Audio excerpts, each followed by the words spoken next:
Well, I started off high, What'd you and start then off with 3.75 or something like that, which is That's high. reasonable. Yeah. Okay. So you did 25, 50 basis points over the 6 years. Correct. Yeah. Cumulative. Well, no. Each year.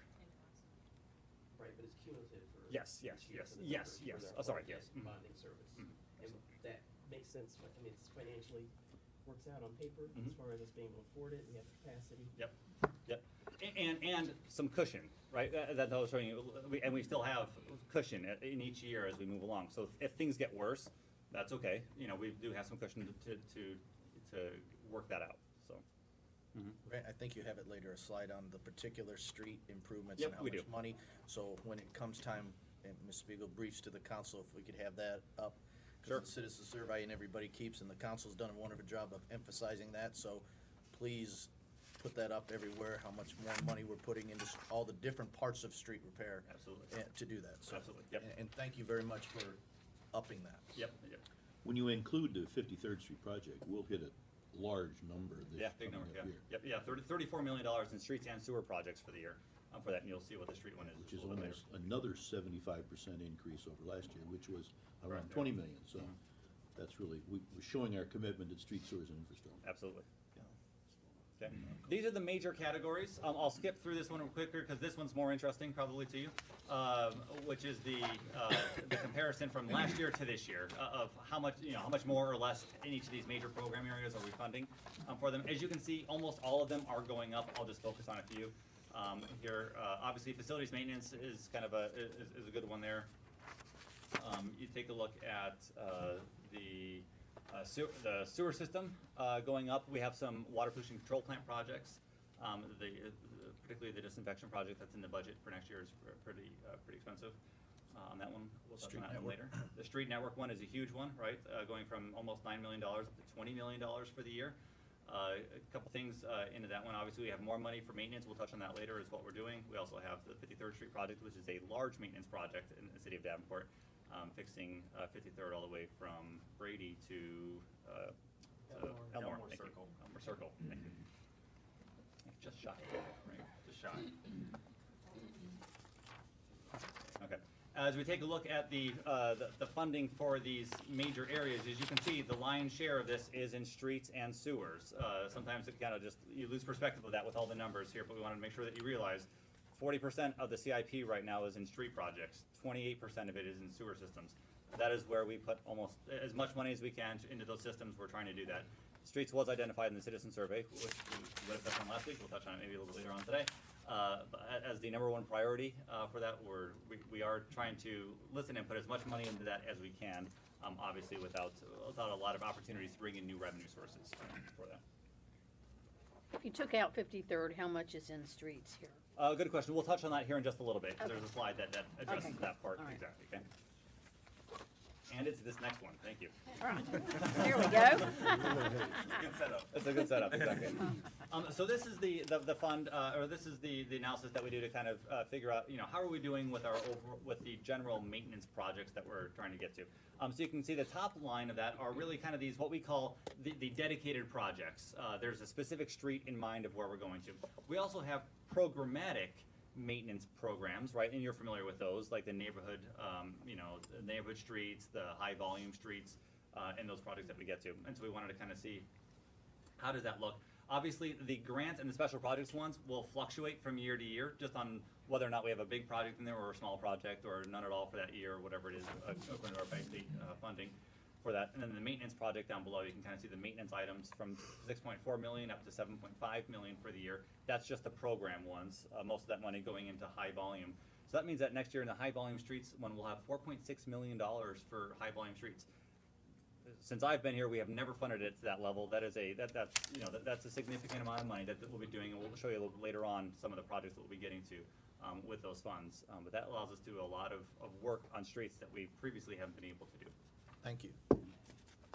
Contract milling is not in last year's budget, but in this one. Could you talk a little bit about that? But go ahead. Sure.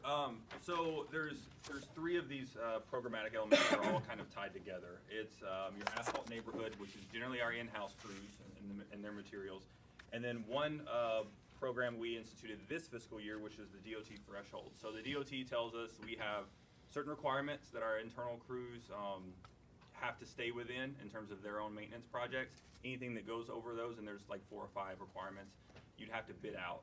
So this year was the first year we actually bid projects out, and if our internal crews and our estimates can be lower than a contractor, then we are allowed to do that project, which means we no longer have to abide by whatever those requirements are. Sometimes it's generally a dollar figure limit or a stretch of road. Yeah, I mean, it's like 500 feet or more. This next one we want to do, so we were successful in that. This contract milling is that we would like to specifically bid out the milling portion of, let's say, asphalt resurfacing. Contractors have much larger pieces of machinery than we do. For instance, a block, we'll just take a normal block section. They could probably get their piece of equipment in there, mill it out, and do that within half a day. It may take our crews, just because we don't have the equipment that they do, 2 or 3 days to do that. So that, therefore, we'll be focusing our efforts on base patching and overlay while they go ahead in front. And we think that by combining these 3 things together, we can actually do more. So that is certainly our hope. It's one of our ideas that we've been kind of throwing around as staff that we think has a really good chance of increasing production. What's the legal definition of a high-volume street versus a neighborhood street? We typically, we use it more of as a guideline. So typically an arterial or collector.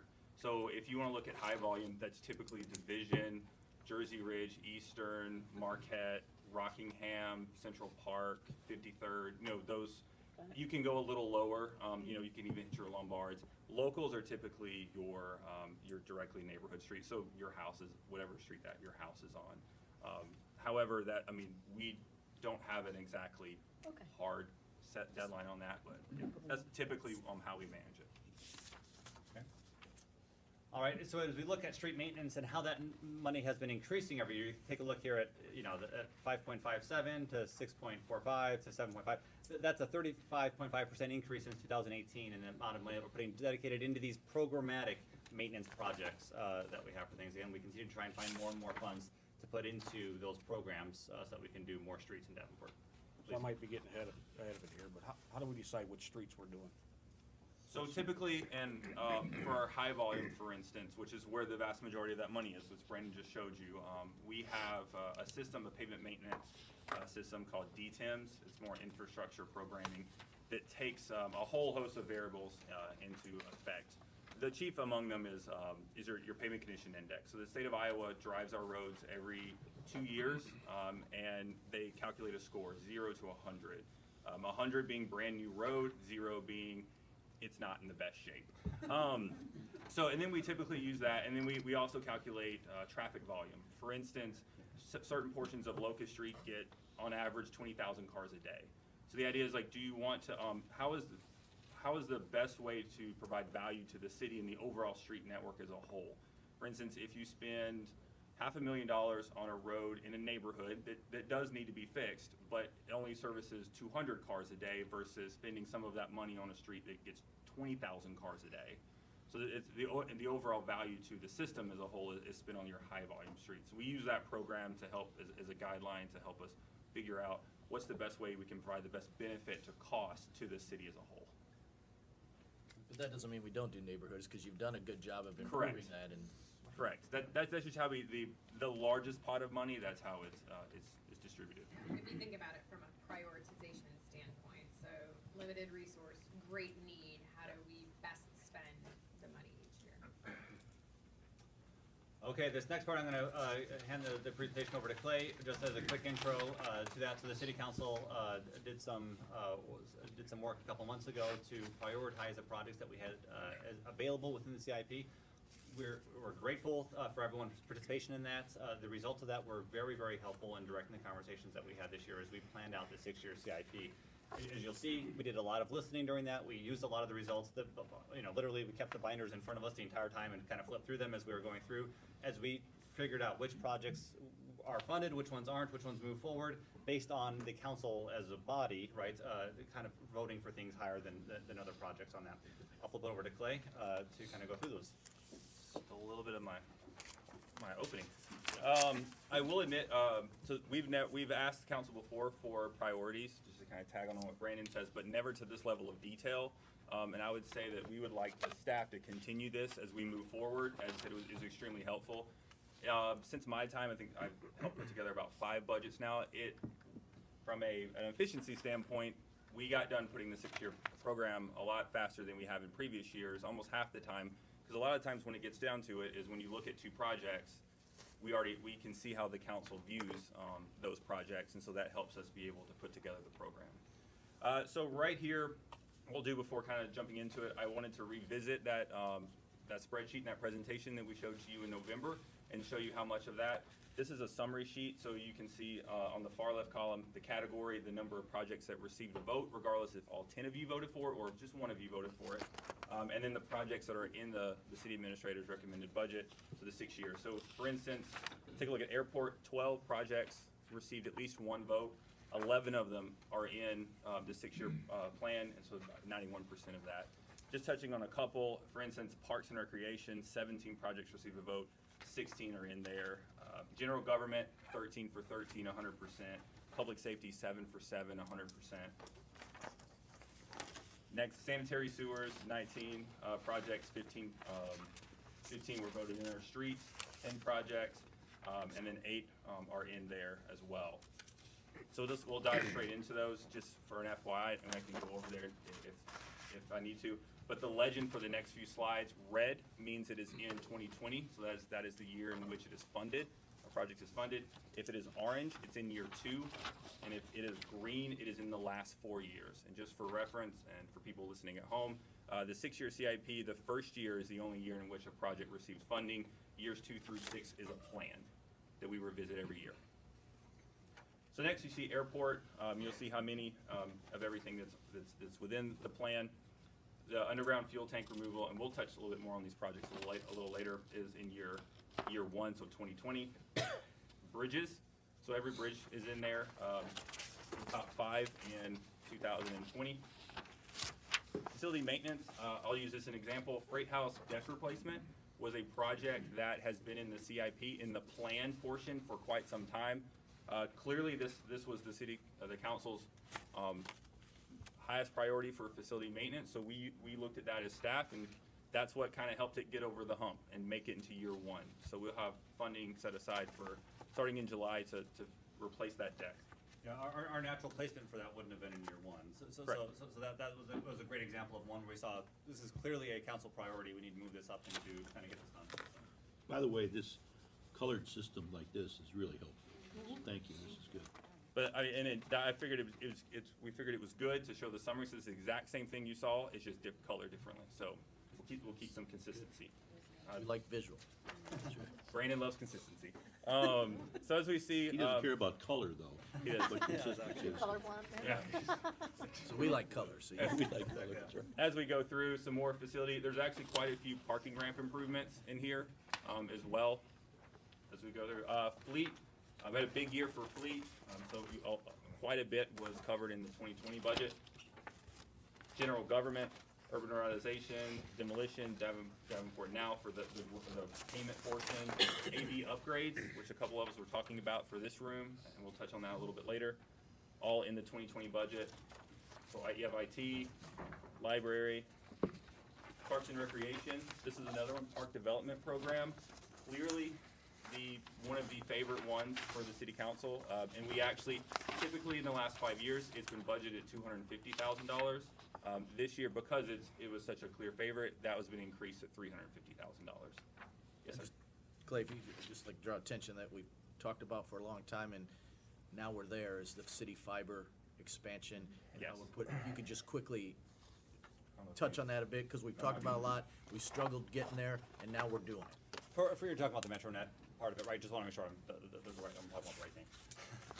So MetroNet is, in fact, right now we just had another conference call with them last week. We're working through the permitting issues with that. So they are very soon here. They're wanting to get their plans are pulling the permits here very, very quickly.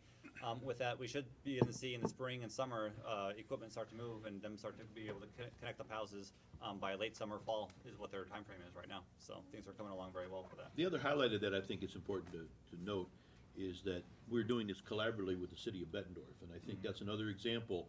The more we can bring various municipalities and entities together, we're getting a lot more done quicker because it's a bigger business now for them and they're moving forward. So thanks for all that negotiation work, and we all were involved in the early discussions and then the collaborative part, so thank you. Next, pedestrian transportation, so recreational path repair and replacement. That's a pretty popular one, so that's in there, as well as sidewalk program. We'll specifically go into those once we get into the project portion. Public safety, so you see once again, red is in 2020 and green is in the outer years. River Center, Riverfront, as you see, every one of these projects is within the 6-year budget. Post-6-year budget, excuse me. Same with sanitary sewer, so quite a few as we go through. Stormwater is the exact same as we go through. Streets, so the top 5 programs, or in this case, 53rd project, is in there as well in the first year, so 2020. Traffic engineering, you see every project. If I may also note, that whole, the stormwater, there's a lot of projects in there. But again, that's an important feature, because again, this is us being proactive and moving forward with things before they become, as other communities let things slip a little bit and didn't move forward, and then they had major problems and tremendous impacts on taxpayers. This we're doing incrementally, so thank you for all for bringing that forward. And touch it on a little bit later, but, and so there's some new programs in there, and that's from us directly hearing from the council on what some of your goals, or what you would like to see done, so, those new projects and programs are in there as well. Council prevention is worth a pound of cure, right? Yes, I sir. just wanna touch that red is, neighborhood streets are red along with the main roads, so, Correct, yes, sir. thank you. Traffic engineering, and then everyone's favorite water pollution control plant, that's in there, and the disinfectant of plant effluent is what Brandon was referring to as one of those larger projects we have coming on. Next, we asked for your top 3 projects overall, regardless of category, so if it received at least 1 vote, it's on this page. As you can see, how many of these are in red, so how many of are getting money in the 2020 budget. There's 2 of them that's in the outer years. I would say the 2 that are in black, they are single projects that happen within a programmatic element that is funded as part of the CIP, just as a. Could you also reference, maybe the 2 of you, just again for those, sometimes we have items that are prioritized, but then we find we get a large federal grant or some other funding source, and because of the nature of that, it might move up or change its timing, because all of a sudden we get an 80% of it being paid for by somebody else, and it makes a sense of us being able to move forward. We're always looking to leverage our money as best as we can, so certainly we try to plan out our grants. Our bridge program is a good example of that. You see a number of bridge deck replacements or bridge replacements out in the future as we try to gauge what year we can actually get a grant for those. But certainly there's some that can pop up within a given year. We'll bring it before the city council to see how we can best utilize that money by providing 20% for a project that would, on a normal occasion, cost the city 100%. So as you see, urban revitalization, neighborhood and high volume streets are in there, as long as Main Street Landing. Yeah, so kind of, we do like to with every presentation, we kind of focus on what are the major takeaways, the major highlights of this, before we get into the individual projects, kind of where we are right now with these 3. First of all is that it's improved council prioritization projects. Hopefully you see that. It's been a big focus for us this year as we've been prioritizing projects with that. We always try to do a little bit better with that. We always listen to things. This year, that survey was particularly helpful with that, really, on the council's prioritization of projects. Number 2 is that continued trend of increased funding for street projects that we've continued into this fiscal year 2020 budget for that. And that was the number 1 result of the citizen survey, was obviously more investment into streets. And the third one, as you'll see as we kind of go through, significant amount of investing this year, just in the 1 year total, $34 million for street and sewer projects going on in 2020. That's a lot of money that we'll be spending on our core infrastructure as we move forward. So those are kind of the 3 main takeaways, the highlights of, I think, of this year's CIP program for that. And now Clay can kind of jump into all of the details. So, Brandon, just Yeah, a please. question. You showed that pie chart earlier about the amount of money that Davenport is putting into sewer and stormwater. just thinking comparatively to a newer community, an older community is gonna have a larger slice of the pie in that infrastructure repair, correct? Absolutely. Yeah, so, you know, it's a result of of an aging, right, Midwest, city. Sprawling. Right, yeah. With that, you're gonna see where we have to take care of some of those infrastructure Experience. things a little bit more. Experience, there you go, yeah. Well, you may be a charter city, but there's a cost to 65 pay. square. There sure is, yep, absolutely, yep. As big as San Francisco. So we'll jump into the project section. I'll start rolling through these. If you have any questions, please feel free to stop me. And we'll go alphabetically by category. So our airport, so underground fuel tank removal. So in 2020, so this right to the mayor. So $200,000 of city funds. We get $150,000 for state funding to help remove these. If you recall, the city council approved a project that a couple years ago, which we moved the fuel tanks above ground, in which we got 90% of it was paid for by the federal government. This is removing the tanks that still remain. Is For above those ground that the are- new I'm sorry, standard? go ahead. Above ground the new standard? It is for the new airports? standard. Yes, sir. And mentioning for everybody, these are extremely helpful. I mean, this is literally pictures, so if you can make sure you can see those, because it's literally everything we're gonna be putting in CIP. So thank you to Clay and the team for putting this all together.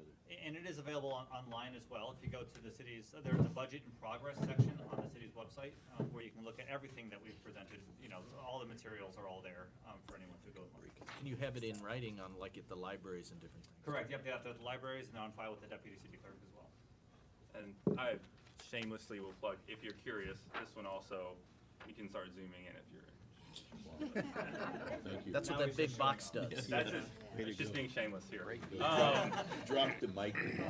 It's really interesting when you get to the sewer stuff, but that's when people probably start glazing over, because I find it really fascinating, but I'm sure others do not. The next is, in the outer years, we are, once again, trying to schedule some grant funding to just replace our existing infrastructure out at the airport, so our taxiway rehabilitations.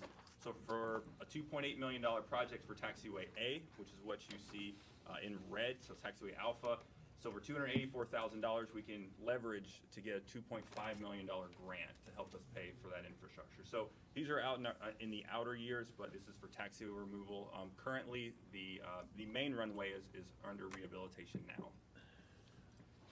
Next is for the ramp rehabilitation. Once again, north and south ramp at the airport. These are, once again, a 90-10 split between us and the federal government. So if we can get 90% of the funding through the FAA, and it only requires a fairly small city contribution in context of what the larger dollar figure of the project is. Next, bridge repair for trail and pedestrian ways. So the map you see before you shows the red dots are public pedestrian bridges, and so this is $100,000 in the next year budget for us to start making repairs. Most of these typically occur in our parks, and so this is part of every 2 years, or excuse me, every 24 months. What happens is we do an annual bridge or biannual bridge inspection, both on our vehicular bridges as well as our pedestrian bridges. So we'll look at those. We'll also get with our Parks Department and figure out which is the ones that they're looking to get repaired. Next is a project for this upcoming summer. This is a deck replacement for the Division Street Bridge over Duck Creek. So $100,000 of city funds can help balance about $575,000 for a state grant that we have. The city council has already approved that funding mechanism, and we're close to being completed with design. So you should see this one done this summer. You know, I think it's important to note, the money we're putting in, but more importantly, all of our tax dollars coming back here. We're talking state and federal money, literally millions of dollars. So thank you to the team for doing that and getting that leverage. You think that'll be done before school starts? Our goal is for them to start when school lets out and to hopefully have it finished right up to, that is certainly our goal. Is school over what time? We might be going quite a bit later. We're going to do our best to provide less inconvenience as possible, certainly because of this location. Next is Elm Street Bridge. So this is one that is, as you are all aware, owned by Canadian Pacific. We're in active negotiations with them at this time. Finally, yeah, active negotiations. Yeah. Active negotiations. So hopefully at some point in the near future, we can bring something to you. But in case we do, there's a section in the budget for it. So when we make that. And a thanks to the staff for for engaging our state and senator and, US senators on helping with that, so. So when you say Actually, near future, when is that? It's in the 2019 work plan. Okay. I would So we're imagine, talking I would by imagine year that we'll end? probably, within the next 30 days, be able to wrap up the negotiations. That's big. That is, That does that is- include 13th Street Bridge as well? It would include, Both? now, so right now in the CIP, we have best case scenario, okay? Best case scenario is that they pay for everything and the city doesn't have to pay for anything. We like that. Yeah. Go with that. I know, and we'd love Is there for a that to be motion? the goal. I don't know that that's a realistic goal. We're planning for reality. And so when we get to reality, we'll reset everything according to reality as we go in there. So how much, the priority, I think the priority is Elm Street Bridge. The And that- automobile bridge. And that's where we would go first. If there is not enough money, funding outside of city funds for both projects, we would probably recommend a plan that goes Elm Street first. So what's the chances of them saying they're not paying for anything? 0. So the 13th Street Pretty confident. Bridge has auto traffic on it. We're having good active negotiations. That's good. Good. That is good. We're working through it. So You didn't I'm- answer the question about the 13th Street Bridge. I Right? cannot Is that right, Rita? afford it. Don't worry, I was gonna Yeah. circle back to it. It may take some city funds to get that one Okay, done, okay. right? And at which point we'd have to readjust our plan, right, Got it, and bring got it it, forward a okay. plan at that So point. just a side note, the Street's gotta be 13th Street Bridge, because the location gets a lot of traffic for wedding photos, I mean, it's heavily used, not just for car traffic. Yeah. Compete with So some we of have these something. projects. Wedding photos are the priority. Yeah. Moving forward, though. Yeah, our goal is to bring you something that in the end is, I think, a fair deal. Are they gonna camera? That's kind of funny. We're actively Actively negotiating. negotiating. All right. The next set of projects, so there's a series of bridges on the Eastern Avenue corridor that is scheduled for either deck replacement. So the two up top, so A and C, are over Goose Creek. Those are deck replacements. Bridge B is the one over Duck Creek. That is a full scale bridge replacement, and it'll actually be raised in which we can then put the trail underneath. So that's where you see Bridge B, where it has that second funding source of 1.9. That's what we're trying to program and be proactive of planning and see if we can get a federal grant to help do that What's the project. rationale of the trail underneath? Just avoiding at-grade crossings for safety purposes. Because there's that light right there. If you want to, you can press it. And Yeah, then, I mean, I travel all the time, people Yeah. push the button back and forth, I was just wondering if there was a specific it just for data analysis. just safety purposes. And then the Division Street Bridge, part of that project is to get it prepared for at some point in the future to push a rec trail underneath. So that's not specifically part of that project, but it preps it to be ready for when that happens. That's a real tough turn. Yes. That'd be great. That'd be great. Wow. So as you see, these bridges are in the outer years, but quite a substantial amount of money for these bridges. Next is Wisconsin Avenue Bridge, so in 2023, $600,000 for a deck replacement. Then we get into our facilities, Freight House deck replacement, something we've already touched on, so $190,000 next fiscal year to replace that deck, and this once again was the City Council's #1 facility project. What material will they use, Clay, do you know? I believe it was composite. Yeah, I appreciate that. choice. Yeah, Yes. That'll last a long no more time. splinters. Yes. Steve Aarons is extremely happy. Relatively speaking. Yeah, this was also the top priority for the Riverfront Improvement Commission too. So, and the folks at the farmer's market have been crying for it as well. So I think it'll be one of the more Good popular investment. projects this year. Well. Yeah. Cool. Well, A lot of that's- people We're use at full it. capacity down there now too, there's no Getting a available little space, trippy. so.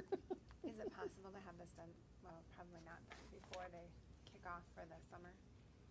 Well, the funding isn't available until July 1, so- but Steve will be completely involved in this project, and we'll try to lessen the inconvenience for people as we try to figure out what's the best window for that.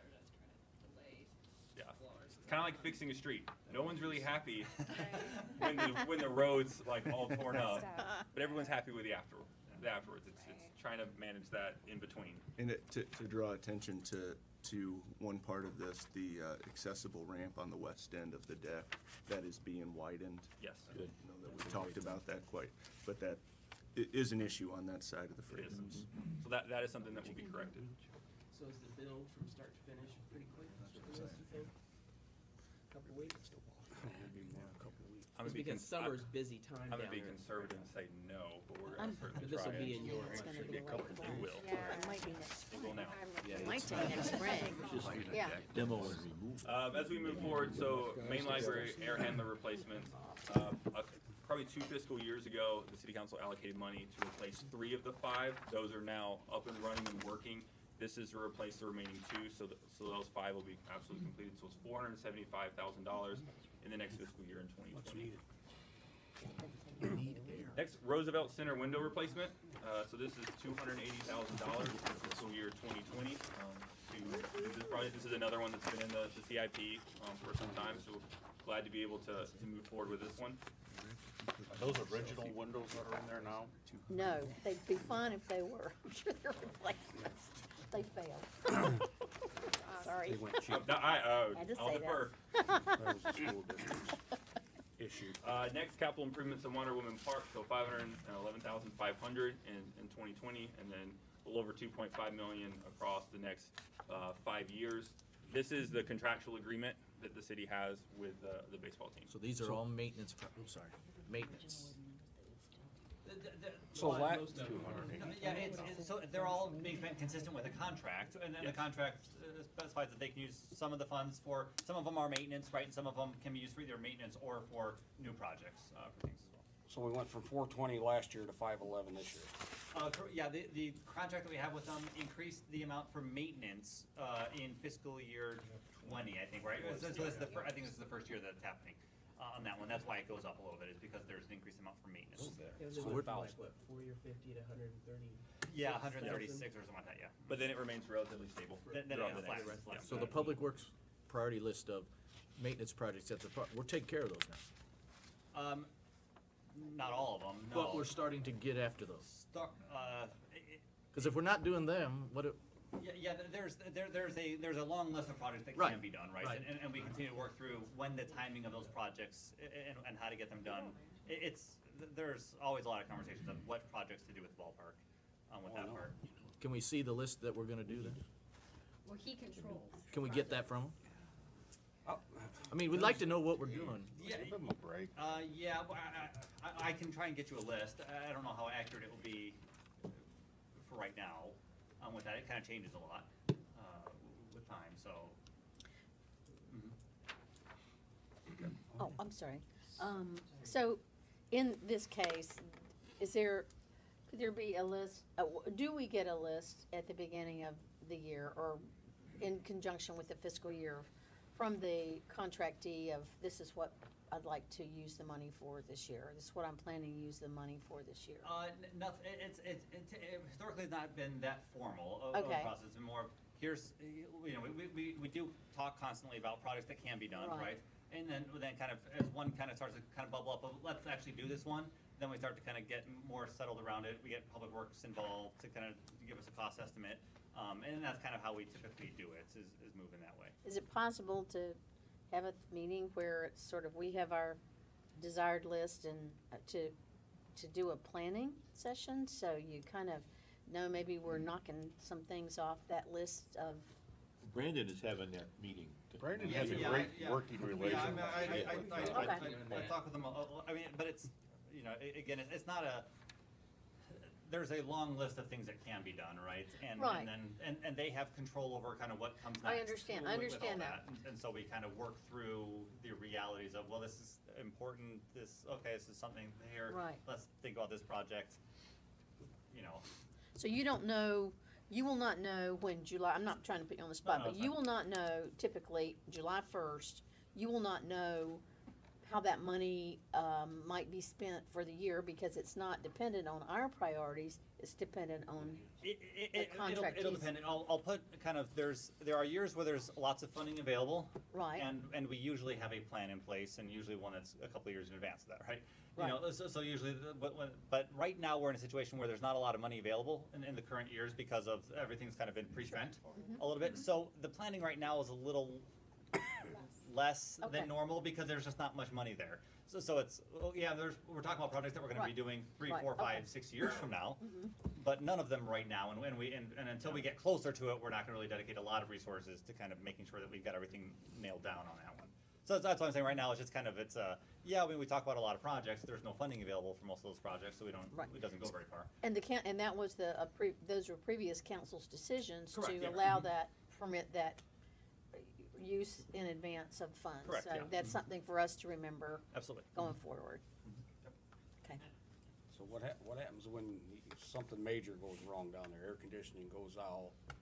We Yep, fix the it. contract has us responsible for doing Right. those fixes, absolutely. So we need to be a little more proactive on some of the mechanical parts of the facility. I don't disagree, right? The contract is a two-way street with the team on how all that works. So we continue to work with them to try and get those things taken care of, so. Next, Brandon, how many customers do they have at the stadium this year? Oh, I don't know, but it's, Brandon, you whatever, know. it's a large number of people that come to watch the baseball games. I think it was another record year. Yeah. That's why we need the maintenance to continue to make this Right. darling light of, And they are well aware of that. That's not lost on them at all, on that part. They try to balance that maintenance with providing something new that will bring more people in. Oh. And it's a balance. Good right? business. speaking of lights, Skybridge Digital Lighting. Segue, yeah. Oh, boy. So, and as you are all aware, we kind of have a little bit issue with the lighting for a little bit. That's been fixed and repaired. So this was a temporary fix. So this $150,000 in next year's budget allows for more permanent and more updated lighting fixtures for our Skybridge. So the temporary ones are the ones strung up on the one side. There's some lights that are hanging in the Sky Bridge. No. I don't believe that was part of the temporary ones, but I'll check. I'll look into it. that's not. Yeah. I walk Sky This Bridge. is enhancing our sky sculpture. So, And I- had them in there for like. There's video cameras up there as A well. new term. What does that Security, mean? like online. That's part of our facility. So we have cameras, for instance, if we have here or in our police department, it's our facility maintenance. So in case there's an incident, you can go, they contact, for instance, police would contact our facility maintenance division, and they can pull those camera footage. So the reason I ask is that somebody's has been digging out what I'll call the Caulking. expanding caulking. Oh. I assume it's between all the glass panels to help it expand and contract Oh, excellent. with the weather. So there's been some active digging out of that material all the way along the Sky Bridge. Now, I'm sure a little spot here and there probably isn't dangerous, but there's definitely an active pattern on both sides of the Sky Bridge and it's at human level. So it's at like my height down, Okay. where someone's just been digging out the Scraping it sealant out. between the two glass panels, and it's pervasive. And I know what. It's suspect number one. How did that movement go again? Where's that camera? My I height. walk in the winter. This Seems like is she knows being a So lot it wouldn't be me. But I No, just no, noticed it. that was a because gen- it's that was- quite pervasive, That's and at some point, that will be a structural problem. I'll There's a check. reason why there's the expanding Okay. caulking between the glass panels. And I was just wondering if we're catching any of this on the camera All right. We'll look into I'll it. check to our Because- facilities. Can we electrify the caulks? Next, public But it's a repair. Got a question here. No, absolutely, no. Because of the issues that we've had with people unfortunately trying to cause problems up there, I'm just curious, so adding those new lights, are they put somewhere that people can't just destroy them? Is it, We will certainly try to make sure that there is, what's the word? Resilient. Is protected as possible, yes, it's frustrating to see that happen, that it we is, put money into it and it's yes. And the graffiti destroyed. needs to be taken care of. I'm glad that this is on here. I imagine people that live in St. Louis go to the Arch once every 10 years, but it's the first stop when you go as a visitor. So I think as local citizens, we don't realize just how frequently that is visited, and it has been embarrassing at sometimes, the condition that we've allowed it to get into. So this is a great positive step. And as Main Street Landing continues to develop and evolve and it gets used even more, that will actually be better. It's the small amount that allows the sometimes set to go on. Within the current So- fiscal year, the city council's already approved a contract of a pretty sizable portion for window replacements and, Right. and additional caulking. And then not in the presentation, but in the 6-year plan is additional money for repainting of the Sky Bridge as well. I'm just curious, is that ever locked at all, or is that open all the time? It's open. It's locked, well, At it's supposed night. to be locked from 10 PM to 5 AM. Permar Okay. locks it for us, and we actually, are adding extra patrols, into our Permar contract for that and the parking ramps. Excellent, thank you. The next project is a series of roof replacements at the Public Works facility. The area in red is the high bay, so if you would think when you're walking in and you see where we keep our large equipment, that's what we refer to as our high bay. So $870,000 next year for replacement of that roof, as well as another $450,000 2 years afterwards for our smaller bays that are out there. Brandon, is that the first roof replacement there, or is that?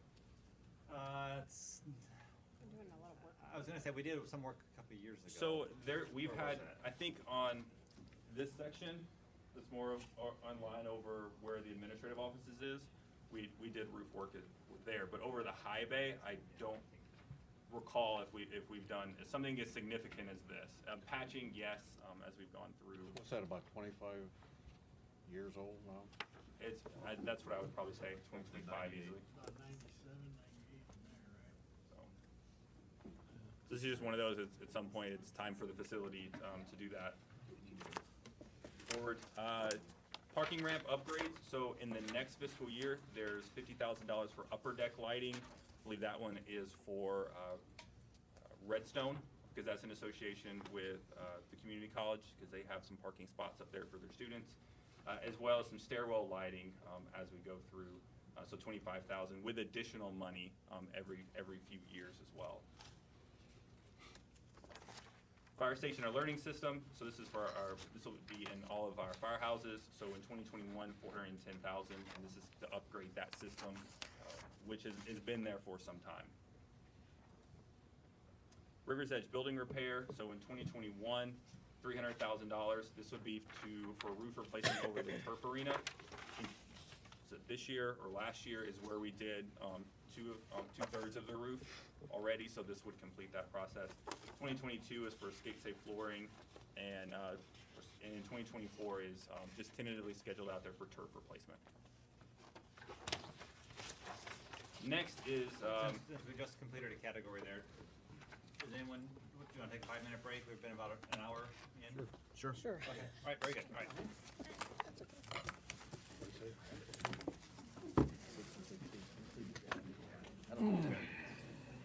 Don't they usually have music when you transition? Turn on Pandora. You know, it's fun.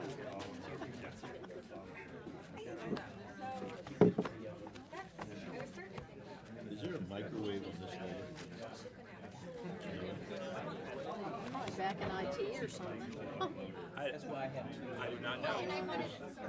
This coffee is not hot coming No, out. it's not very hot.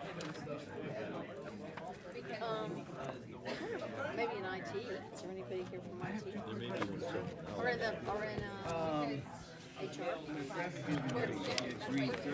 Elevator, first floor, to the basement? Is there one in the basement? Now there is an elevator again. I just wanted to make sure. No. Also, Slocum Road, that's going to be redone in conjunction with the city. The county has done So it's but I didn't see that up there. so that's part of it. That's where it is. Well, we'll get this when we especially get the streets. It's incredibly confusing because the money becomes available. It's like July, and so it's terrible for construction. So we typically have a series of where it's kind of we wait a little bit, so it's kind of staggered. Because if we let's say if we spend, so we're current year 19, we spent all of 19 money in the fall. It had nothing left over. Then we would sit here for 3 months. And you really don't want to plan a project half this year, half next, So that's why we stagger it and it's usually. Hey, Larry Fox, Rich Cole calling this morning. Elders is talking about doing some Oh, I tell you what, I'm here at City Council meeting. sewer rates. So I went to the council meeting, last Tuesday, and then they talked about, well, we're gonna do something. And it's gonna be in conjunction with City Davenport, I'm thinking. So they own, so Silvertown, like right in front of your point, they own the north half of the road, and we own the south half. Yeah. Which, until we were able to get a state grant for that, it was always like, so you do it. We are. You do it. No, you do it. We are getting some state. So 80%, no, I'm sorry, 60% of the project is state money. 20% is city of Davenport, 20% is so. Good answer. Other than that, good answer.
But I cannot like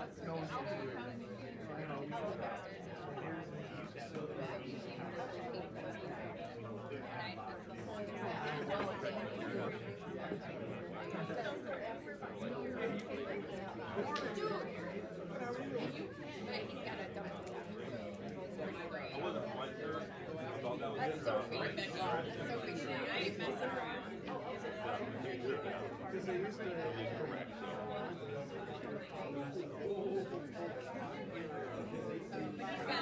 He's got a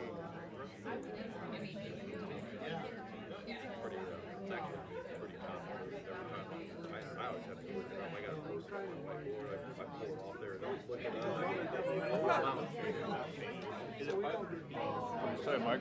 550 if you do a third. Good. Can I get you something over there? Some more cookies or something? No. It's like 2 inches or 5 inches. I couldn't remember if it was an inch and a half or 2 inches. Sort of like you're trying to go. Never. You're always good.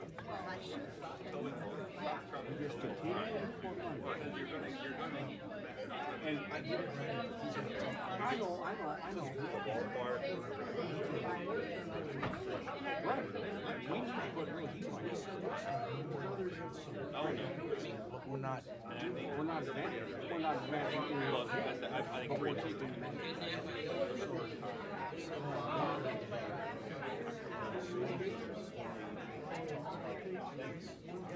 I keep telling them I like the liaison.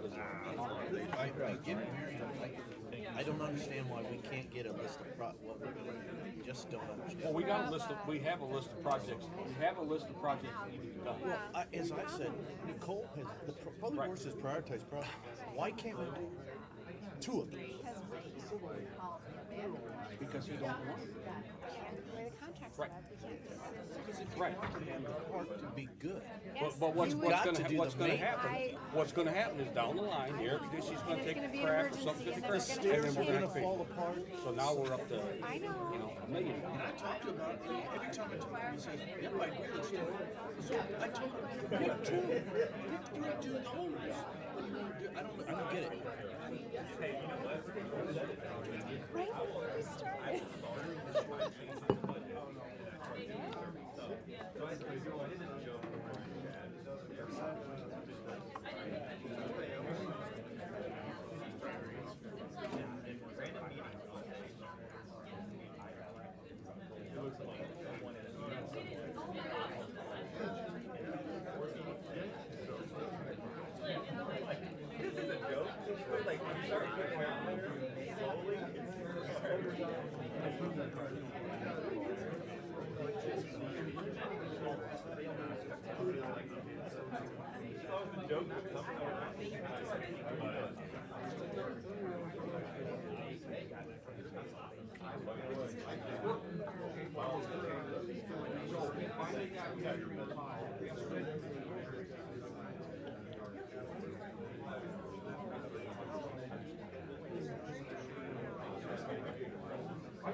Let's get this going. 5 minutes turns into That's 10, right. turns into 15. All right, let's go.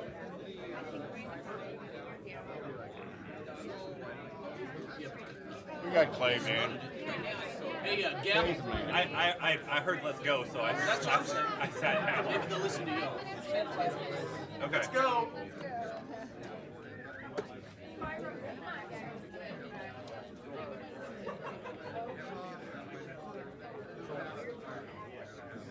You need a gavel. They want to stay till 1. Council. Although I don't know if I want that. Butts and seats. Was that 15? Really? I just talked to them. Your chair have no arms either. I knew some of those kids too. He'll slide. Let's go, people. Here, here. Someone's taking charge here. Where's the mayor at? This fiscal budget. This next fiscal budget. Yeah, give it to Carrie. She's got status. Yep. I'm with it. Hey, you got it. Gavel this, let's go. 5 minutes turn into 15. Lame duck, man. Okay, Brandon. Oh, Brandon's not here, sorry. He's not doing anything. That's why he wanted to. Go ahead, Clay, please. Would you He's keep not going, running. Clay? We don't need it. He's not running the shoe. Look at him looking around. I think that was recorded. Was that a coup? Let's go. Go ahead, please. So Say that again? I've never recorded. Carry on. Our next set of a fleet, instead of showing you project after project after project, here's a series. I mean, here is a graph, a chart rather, just simply showing you the investment we have. I'll pick out a couple of them unless you have questions. Public safety vehicle program. So typically we have the vehicle replacement is in our operating budget, not our capital budget, outside of a couple like solid waste or our fire engines, since they're such dollar figures. But this current year, we started the public safety vehicle program, and then we're continuing it in subsequent budgets. So for instance, for this year alone, we're getting an additional 6 police cars replaced using that existing funding. So we're keeping that going. Same with our dump truck replacement program. So our dump trucks are kind of the core or the backbone of our fleet when it comes to snow removal and plowing, so which is good topical topic to discuss right now. The bus fleet program, that 80% of that is with a grant, an FTA grant, and then you see kind of as we go through street sweepers, that is 2 new street sweepers at $550,000 next year, and then in subsequent years you see the fire apparatus and equipment. That continues the program that we have set. So this year was an off year. This upcoming year is an off year, and then it hits back again on its annual schedule. So What happens to the sale of the old equipment, the old dump trucks, the old fleet they vehicles? are put right back into replacement. So if we always try to figure out if we be able to get any type of value, we turn around and put it right back into vehicle replacement. If it's of significant enough dollar figure. So, you mean, they're We sold at sell 'em, right? auction, and We then the sell at money auction. goes into, is that what you're saying? Yes. Okay, okay. Are these both engines, any engines and trucks in this deal? The fire apparatus and equipment includes That's in there? our engines, yes. Okay. Emerald ash borer. So the council's heard us talk about this for about 4 or 5 years now. So what we have is we've been trying to proactively go after this this issue before it was even found in Iowa. So what you see on the map above is everything that's a dot was an ash tree. Those in red are the trees that have been removed. Those in green are the ones that still remaining, and this is strictly on public property or public-owned right-of-way. So we're about halfway through. We had about 3,500 ash trees within on city property. So this is $100,000 in 2020 and $600,000 across the 6-year program. That's all in-house work. Contracted work. It's all We do some in-house work as we can get to it, but as you can see, there's so many as we go that we use the 100,000. Most of it is through contracted. Is EMICE gonna have any trees left? Yeah. So what they do is they'll plant. So that they'll. Tiny trees. I believe if I don't want to misquote, I don't think our city arborist is here, but ones on EMICE were ones that they're using some of this money to help treat the ash trees, and so specifically our golf courses is the ones that they're trying to treat and save as best as they can, rather than just strictly remove them and go. And they have planted new trees there. And they have plenty of trees. Quite a few. As a golfer, knock them all down. And just as another thing, as we replant, we are spreading out the species of trees. So just in case 10, 15 years down the road, something else doesn't come up, we're very heavy in one certain category. Yeah, on that note, so is there a place on the website to go and see what all the different types of trees the city owns in the city right-of-ways? I do not believe And so. the reason I ask is that I just learned last summer that we have a ginkgo biloba tree at Vanderveer. Vanderveer Oh, Vanderveer okay. catalogs all of their I trees. am. Ginkgo biloba is Everybody actually- knows that. Yeah, there was a lady out there collecting all the nuts. The and- Friends of Vanderveer. In the cool.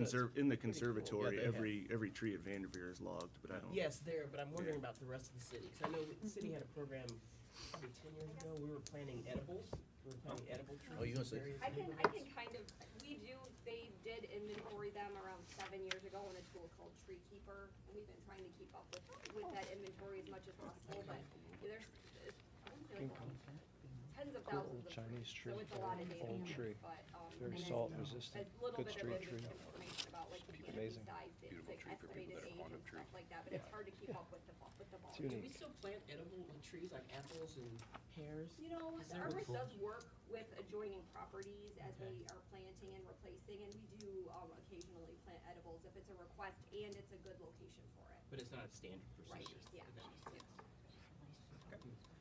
yeah. I don't want to go down the road too far, but we wouldn't plant ginkgo biloba females because the fruits are not pleasant. It is Ginkgo a is a female great, tree. great public street tree because it takes up salt. It's a great tree, but not female. But anyway, that's farther than But we it is wanted. a female tree. I actually, the lady, I I got to see the, because we moved on. Wait, we The got a next, discussion The going next here. project We'll talk after. Yeah, is all right. our demolition program. So this one is at $200,000 in the next fiscal year, and for a total of 1.2 million across the 6-year cycle. Everything in blue on the map, and typically we'll get into where we're actually mapping locations. Everything in blue is past years. So in this case, from 2016, everything is red is what's in the current fiscal year. Davenport now, so the program is now sunsetted, is now ended, but we still have the annual payments. For those that took annual payments as an option. So once again, you've all seen this map. It is the one showing who utilized the program over its time. And then right here, it will. Okay, or maybe not. It's on here. Oh, there we go. So then you can see, one of the questions I think we had was about permits, about how they're progressing. So you can see kind of what our per fiscal year, what new commercial, new industry, miscellaneous, and new residential looks like as we gear up. It looks like we're tracking pretty good for knowing that most of them happen in the spring and not in the fall.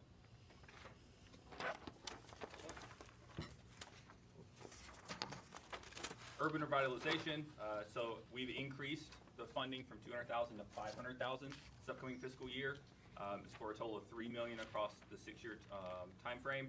And then kind of Corey and Sarah and their team is putting together new strategies and constantly coming to the council with various tasks that can be used for the funding. So just an increase, a large increase from the previous year. So the well-protected community juvenile assessment center that the mayor led and done a great job in collaboration with the community and moving on. So is some of this money to that so we can start building developing the place, going on, because the mayor did a great job, in my opinion, with the collaboration of everybody and the staff of getting this concept and getting this thing going with a lot of outside help. My opinion, we don't want this to lapse. We want the momentum, in my opinion, to keep going and grabbing, and we need to do that. So if there's an update, great, but we need to keep this momentum and putting the teeth in actually doing it, so. So we have some seed funding in this year that we've got one project earmarked, and we've got a couple ideas for projects that I plan to bring back, probably in a month or so for council's consideration. But as far as how, much like we've done with some other programs, as to how this 500,000 gets spent, that's probably a work session topic or a Tuesday discussion topic. Because as we know, while 500,000 is a large number, in this specific topic area, it buys you some sidewalk or half a street or, you know, a handful of demos. It doesn't go And that's far. my point. Yep. So this is a great thing, but we can't let this gap go for years, in my opinion. We need to develop a plan, and so I'm asking you to continue the momentum with the mayor. So. Yeah, let me reference that. Sarah, where was Sarah? There's Sarah. Sarah, there is now actually a collaborative group, juvenile assessment and family support center board group, actually, that's been established with the various police municipalities, the county, the juvenile court people. Judge Trom is on it, that whole group, and I'm part of that as well. And we're looking at how do we get the public-private partnerships in place to move forward. I've been talking with the other municipalities, both Mayor Gallagher and Tony Kenobi et al., and Marty O'Boyle in Eldridge as well. This is gonna take, as much as actually building it would be the easy thing. It's the long-term staffing plan and operational plan. So we're looking at, we've met with some of our state legislators as well. This has to be a good collaboration, so it's actively working. So we'll give you an update on that as that more unfolds. I want to thank Sarah for really helping take a lead on this with us. I just want to keep it on the forefront. Yeah, yes. And I'd like to, without stepping on that, when we started talking about urban revitalization a year ago, we were talking about welcoming neighborhoods section more than well-protected community. I would hate to see, and I'll just say it right now, this $500,000 suddenly get allocated to a juvenile assessment center, which was not even planned last year, when the focus of this council and the discussion was on how do we deal with our neighborhoods and with the structure of our neighborhoods and the people living in our neighborhoods. So I'm not trying to at all disparage that, but just to point out that the discussion last year was on the top one of these and possibly the bottom, because we certainly talked about streets as part of that, but not the one in the middle. So I would Can hope we put somehow. a pin in this topic? Sure. Yeah. Because you could spend 5 hours and we Right. don't have it today. I It's just a want to big make the point, program. that's all. Yeah. Fair enough. We'll come back. Right. We're not gonna solve this one today. Exactly. Okay, next project is AV upgrades for public meetings. We kind of touched on this a little earlier, and this is going to be part of Corey's presentation for next week. So just letting you know, there's $250,000 to have this project move forward for next year. Next, library materials. This is an annual program we have, so $415,000 in 2020. A total of 2.4 across 6 years, and this is for the purchasing of materials, whether they be your physical books, your electronics, your DVDs, your CDs, for all three of our libraries. Next, as we get into Parks and Recreation, park development. So $350,000 in the next fiscal year set aside for this one, and $2.1 million on the 6-year plan. Map in blue is for past projects. Red is for projects funded in the current fiscal year. I know Chad and his team is already working with the Parks and Advisory Board on putting together a list to come to you, and typically they do that March, April timeframe. So as you can see, this was by far the highest voted parks project from the council. So that's where you see that increase in funding for, because we saw that it was your priority, so we moved funding in there for that. But by the way, the second ward feels kind of lonely. You don't have any dots. Not out there. Well, I will say the first board has the most dots, but we do have the most area of parks, so. Just putting it out there. And I'll put a plug in for our bookends of Heritage Park and Veterans Memorial on the river to solidify those two things. Next one's Jersey Farms Neighborhood Park. So this is the creation of a park that is south of Veterans Memorial, but east of Jersey Road. Half of the construction funding is in the current year. This kind of helps complete it, so $200,000 in 2020. And we're kind of banking on construction starting sometime late summer and the fall. Swimming pool improvements is next, so $70,000 in 2020, with $250,000 in 2023 and 2024. Enhancements will include climbing walls, spray features, and behind-the-scenes equipment upgrades as well at all three parks. Excuse me, at all three pools. All three? Golf course improvements. So in 2020, $375,000. This one specifically is for renovations to the clubhouse at EMI and for any maintenance facility for them at EMI. And then the $300,000 and $225,000 in future years is for Duck Creek. Is that all paid out of golf funds? No, none of it is. Okay. So there's not enough money there to pay for projects. So a couple years ago, we switched over, having it go into the general categories as opposed to just golf funds. Because otherwise, we'll never get any improvement to the golf courses. Okay. Yeah. Fair enough. Ball field complex parking, this was another one that was voted on by the council. So in 2021, and then every other year, $150,000 for a total of $450,000. Parks has prioritized 3 projects, so the 3 in red. Now, once, let's say, if the next year, if this receives funding, they'll then provide, and more than likely with some input from the Parks Advisory Board, to you what those exact priorities would be, on which project would be done first. Recreational path reconstruction, so $200,000 in the next year budget, and then every other year, $200,000. The last few years, we focused in on Duck Creek, so the areas in blue you've seen, the area in red, Jungie. Haven't used it, I wouldn't do it now, but it looks fantastic. But we want to focus our 2020 funding next year for the area on the riverfront, on the eastern border. So that's kind of roughly the project limits of what you see. I know it's kind of tucked away in the corner. It's that orange color. Nice job on Junkie. It looks great. As we get into pedestrian transportation, creating connections programs. So the next 2 slides are the same funding source, but just they do 2 different things. First is the residential 50/50 repair program, which is what you see in front of you. So there's $700,000 allocated in 2020, which is an increase from the current year budget, which was $500,000, and then over in the proposed budget, a total of $4.2 million across 6 years. So what you see before you is everyone since 2016 who has participated in the residential 50/50 program. Areas in blue are past projects. Areas in red is the current fiscal year. This funding source, so that's $700,000, is going to be split between them actually putting in new sidewalk, which as of a couple years ago, the city council has asked and made it a big priority. So once again, so you'll see blue projects are passed, red is the current fiscal year, and orange is what we are planning for in 2020. Yes, sir. Where are we at with the sidewalk on Marquette by Mid-City, south of Kimberly?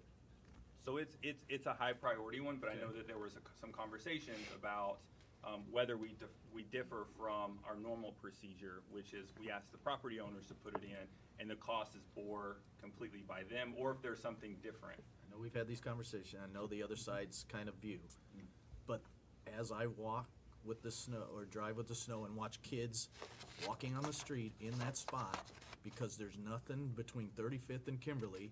And with Mid-City, I want to advocate for us doing that it is one place that kids struggle, and we don't have anything. I keep pushing it, and it's a place we need a sidewalk. I would advocate for Waverly. All the kids walking up to West High School. We keep building houses there, but nobody's putting in sidewalks. I thought we were So making people put in There's a sidewalks. council policy, yep, that right now you order sidewalks in. So if you want us to bring back an issue, because we've tried to be a good partner with the school district, and they've said, or at least the previous superintendent said, that sidewalk was not a priority for their current $1 or 1% money, whatever that is. So we can revisit that with TJ now, but So your actions up to this point is the property owner's responsibility is to put the sidewalk. So when we issue a building permit, Waverly's and different somebody because builds a of- new house, you're telling me they don't have to put in the sidewalk? We looked at that one, Nicole, it's because it's not a full curb to curb road, right? Is it an unimproved street? Yeah. Yeah, that's fine. I got a lot of unimproved streets. I understand your point. Kids still have to, It's, still have to get to that's a school. council policy issue. No, so- I understand your point about the previous, but there are people in the leadership and at the school and other places that don't agree with this, what you're saying. So I would love you to revisit this, and I'd love to be part of that discussion. So would I. I'm just curious of the previous list that we had before, one area, and I'm just wondering where it is on the list, because I'm not seeing it, was from, it was Harrison from 53rd to like the Goose Creek area. So, let's see. Just so I make sure I'm on the right. I would just make sure we're right. So are you talking on the west side Yes. of the road? Yes. So we have a bicycle trail grant that we're working through. Okay. Currently that's on the eastern portion, so it follows the creek. So it would be a 10-foot trail that we have funding for. That property recently sold, so we're working with that developer. And then from there, not in the presentation, but within the budget, is then, so this would go underneath 53rd, connect with the trail here, and go all the way up to here. We have another project that's in the budget where it's another trail grant that would then continue that path up all the way and connect to veterans. Okay. So therefore, it's on the east side of the road, but we Okay. are looking into ways to try and help on the west side in terms of crossing. Okay, Because perfect. that is an issue. So we're talking with the state on that I one. will second Okay, what thank you. Alderwoman Tompkins says, because she's been working hard on it. Yeah. Previous, to when I was we had that. So this has been an ongoing, long-term discussion that has been, keeps It- talking about. It was on the list before, that's why I'm asking. Okay. So, and it's, And as you look at, let's say, for the next fiscal year, the 4 that are in orange, that is, I always assume worst case scenario, that is if we ask someone to put their sidewalk in, they do not do it, we put it in for them and then bill them the cost. Now, obviously, we've actually had a pretty good success rate of asking someone to put your sidewalk in and they do it, which means we don't have to use this funding source for that, which means we can then continue down our list. So the more people do it themselves, the more we can keep putting in more. But if we have to use city funding to do the initial installation, that's where it's a little bit slower of a progress, just as an FYI. So is that lien process still like a 7-year loan at 8%? It depends on the amount. Depends on the amount up to 10 years. Yeah. Okay. What's the amount cut off for, you know? 500, it's fairly low. Yeah. It's small. 500, I think, is it has to be 1 year at 500. And then, Larger, at least up to 10 years. A few $1,000, anything over a few $1,000 probably. Next, one of our pedestrian transportation programs is Civic Access. For this is repair of ADA ramps across. So you see, blue is past projects, red is current. And obviously, these look like they're doubling up, because typically, once we get to an intersection, we'll do 2 or all 4. So if we were to zoom in, you would actually see that it's fairly more populated. I had a resident that was in the medical field, and she was very concerned that in many parts of the city, the ADA ramps are at right angles so that a wheelchair could, it was quite a drop off, rather than being spread out and having a sloped edge. And there are some that a wheelchair could fall, it's like that. Does So she have it's- any particular specific Oh, ones? they were all they're all over the East Village. If you look, many were being built where if this is the bed, that the access bed, the sides are like this. Which, you could see I could see some difficulty with someone in a wheelchair. It's literally a drop off like that. So her question was, A rolled curb. what a rolled edge, and there were some new ones that had been put in, but, It was a DOT requirement, it's been changed to require slope. okay, That's okay, vertical. all right, okay. The purpose of the vertical face of those curves is for people who are completely blind with a cane. Right. They can feel those edges, they can feel where the Right. sidewalk is. Right. That was the purpose, but like I say, we were putting them into IDOT standards. Got it, and okay. That has since changed. Okay, thank you. So a significant increase, so $400,000 next year for us to continue this good program. Next, as we get into public safety, SCBA equipment replacement, as you are all aware, our fire department was able to get a federal grant of the tune of about $612,000 to help with this large-scale purchase, and this is their self-contained breathing apparatus. So this is a current project that they are moving forward on. So in total, about a $782,000 project. And just a plug, they do their own maintenance on this stuff, so that's a great thing. Next is portable radio replacement program. So in fiscal year 2022, about $1.2 million, and this will replace all the portable radios for both police and fire. Public safety camera. So this is a high one on the list. So $100,000 in 2020, $100,000 in 2022, and $100,000 in 2025. What you see on the map behind me is all the red dots is where that program currently exists. So once if the city council approves city administrator's proposed budget, we'll sit down with Chief Sikorsky and his command team and see exactly where they would like the next set of cameras to go and what's best utilized for them. Clay, please define what these cameras are so they don't get confused. So these are cameras that are located outdoor. They're outdoor fixed or PTZ cameras, which we're going away from PTZ. They're almost going to be exclusively fixed cameras. What's PTZ? Pan tilt zoom, so that you can move them. So so if instead of the fixed cameras are stationary, they only see what they're pointed at. PTZ is something that can move if you have the controls. So if I sat here and I can sit with a computer and control which way it looks. They're outdoor fixed cameras pointed typically in the middle of the road as they look.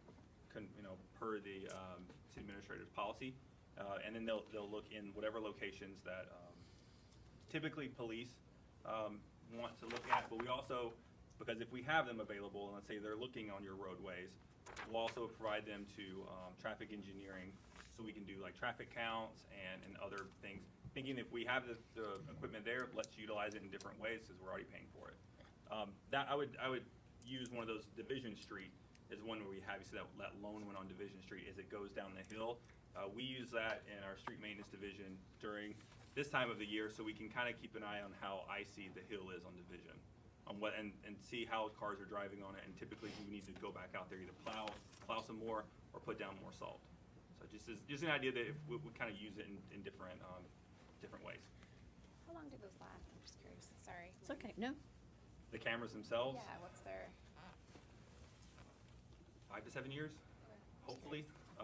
They obviously as technology gets better and better, they become more durable. But they're also out there in the. Right. It's different than the camera sitting in here because of the weather. Sure. But Sure. I mean, the ones we've had that we installed last year they've been keeping up very good, not too bad. One of the issues was the lenses, thinking how dirty they get, but that's actually that's a minute detail. But they've actually started getting. They're not that bad. Okay. How many will 100,000 get us, and what is the maintenance cost attached per year? So one of the things we've noticed is an incremental progress because the more and more cameras you get, so these hold footage for 21 days. So you're thinking 24 hours, 7 days a week for 21 days. Now as you build out your system, now you're talking storage. Right. And then you start talking other things on the back end, and so that's why we're doing slow incremental progress, so we don't jump into something and suddenly that dollar figure needs to be double or triple because of all the back end requirements. So how many cameras does 100,000 get us a year? I mean, how many? I'm sorry, I don't mean to put you on the spot. How many cameras are you hoping to install with this? Yeah, it's well, and there's a lot of variables included of what types of equipment are included at specific spots. So for instance, Washington Street is set up differently than the ones in the downtown area. So, because of necessity. It's probably gonna be a handful. Yeah, so like 5, maybe? Or 10? Well, A handful. Just leave it there. a handful. That's 5. Yes. I'm counting If we fingers. do more than that, So- great, Okay. but we have to plan systemically. So does this also pay for the 100,000 also covers the maintenance? That part of them, I'm just, We'll make sure that Their as we software. have them, we'll make Sure. sure they're properly maintained. Okay. Yes, ma'am. Yeah, yeah. So a couple of years ago, we had some extensive conversation about, through IT, of capacity on this topic. Where is that? I know I've read through the budget, so I know there's some monies in here for IT development and improvements and storage, but where are we specifically with that, with the cameras? Because as we keep adding cameras, this is gonna have to be an increased line item in the budget. It is. Right, this one will make. Well, Because there's gonna be maintenance, the more cameras we have, the more cost it's going to be, and if they only have a shelf life of 5 to 7 years, wow. That's why I don't wanna That's- give you an exact number, because we Yeah. have to backload all of the costs. Because I know it'd be great to have cameras across the city, but, But at the moment, we're That's a lot fine of as money. we continue to expand, We but some don't of it's server have a lot. cost, as we continue to do that. So a lot of it's upfront capital costs of purchasing the actual servers. but have we made progress on the Yes. capacity and storage Yes. piece? So, Is information now being stored in the camera for 21 days, or is it cloud-based? cloud-based. So, Just keep in mind, we bought our first cameras before we brought the body cam system on, so making sure all of this ties together is the important part. Corey, down the road, I'd like staff to think about a public-private policy or partnership with cameras, because I know there's a lot of people that live in our urban core. They realize the importance of these cameras, and if we could work some type of, policy When I down know the road. when we need access, we get it. Keep in mind, anything we have becomes public record. Yeah. And comes with a whole different bucket of rules and regulations, so Well, we have just to be for very, very discussion. mindful about that. And the possibility. now as we head into our riverfront section, so Main Street Landing, $1 million every year across the 6 years for a total of $6 million. So that remains in the budget. Veterans Memorial Park, Phase 2, $500,000 in 2022. This is where it's been for several years, and it's marching its way forward, and it remains in the year in which it is in this current budget is in next year's budget. Rivers Heritage Park Phase 3 and 4. So Phase 3 is the landforms, the mound. It's scheduled for 2021, and then Phase 4, which is the Riverwalk and Seawall, is $500,000, and that's in 2023. Is that being coordinated with the first bridge? It will be. So we'll have communications. We talk often with Kathy. So that mound will be built in a fashion that it can be its own standalone attraction. Correct. If for some reason the first bridge never gets built, but it will also be built in a way that when the first bridge is ready, that Yes. it connects right in there. That's correct? That's correct. Thank you. Is there an updated presentation from Zach on Heritage Park? Because we had one about 3 years ago that showed the suggestion for development for all of this. Has that been updated, or is that still the same plan? We'll look into it. Yeah, I'll send something back to you. Corey, maybe come springtime, we can have a work session and just review the riverfront. Sure. It's a That's a good good idea. idea. That's a good idea. Would you like it to be a joint one with the riverfront production? Kind of a mixture with everybody involved. Next category, this is my favorite one, so if you see Brandon telling me to hurry up. Hurry up. As we get through, so the 1930s Sanitary Sewer Riverfront Interceptor, this is one that's been in our capital project for some time. It's been marching along. This is specifically identified within the administrative consent order from the state. We already have money parked in the current year, plus the money you see in 2020, so 3.2 million in 2021, 4.5. So it'll be about $8.5 million project in total. Probably in the next month or so, say month and a half, you'll see the plans and specs come before you. So for us preparing to bid this project, it'll be about a 2-year construction window as we go through. I kind of split this up into 2 slides. So the red line you see is the actual 1930s interceptor. The black line is the 1970s, which is what we're all moving towards. The red are cross-connection removals throughout, and then as you see, as we kind of get into our downtown, we're not abandoning the entire line. Some of it we're replacing with a new line or lining it if it's still in a decent enough condition, so it works in conjunction with the 70s line. So this line serves other communities as well? This will serve all the other communities as well. And are they helping fund part of this, or how's that going? No, they're not. the 30s line is primarily a Davenport line. Sure. The 70s different, right? Yeah, You know, right. the 30s line is not. That one, even, we've talked about the idea of forming a new 2080 agreement with the Water Pollution Control Plant and then possibly including the 70s line in the list of assets, right, that are commonly funded. The 30s have never been a part, the 30s line has not been a part of that conversation. Right, I guess I'm a because little of ahead of that. myself. We'll get to the 70s here in a minute. Yeah. Good segue. Or a couple more slides. The first is a series of programs. What's happened is the sewer lateral repair program, one of our probably most popular programs that we have here at the city. As you can see, it is well utilized. Yes, sir. I just want to put a plug. I was out to dinner with good friends last night, and they had a major thing happen in their yard with this thing, and they talked to the city, and the folks they wanted to tell me to pass on. I said, well, I'm meeting with a lot tomorrow. Pass on how wonderful the city was and the people they work with and how this program helped them save a ton of money, and they think it's wonderful. So I just want to, as a personal thing, just from yesterday, I hear them all the time, but that's this program is so wonderful. Yep.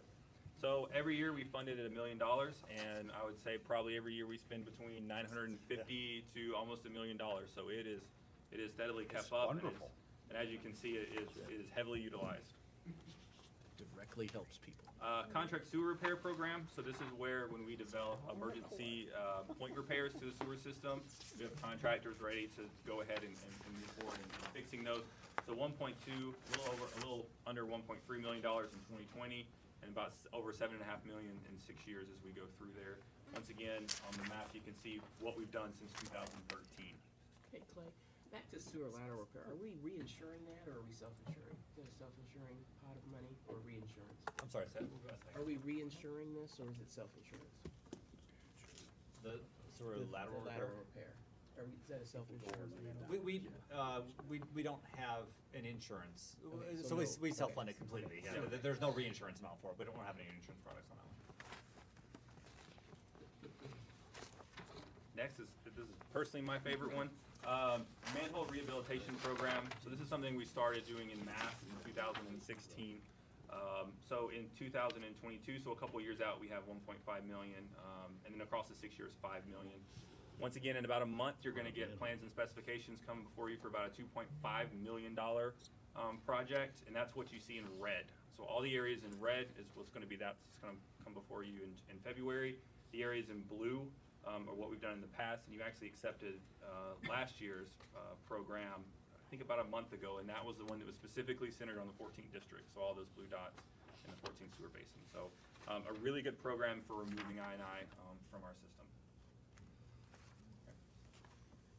Next, and these two kind of running in conjunction with one another, so sewer lining program, so about $1.5 million over the next 2 years, and that will go for the areas that you see in orange. They're currently being televised. As you can kind of glance, they're involving railroad. So we're bundling all those together because when you work underneath the railroad, there's special permits and quite a bit of conversations and timing and planning that go into effect. So we're bundling all those together. Quick note to always make sure we're reminding the contractors to be careful with the purging Yes. process. We Yep. found out the hard way. So typically what we do is a couple of days before, they'll go out and they'll put, if you knock on their door and you don't answer, they'll put a pamphlet there that says, hey, we're in the neighborhood, this is what we're doing. If this happens, so when they're flushing, something could come. The smoke and.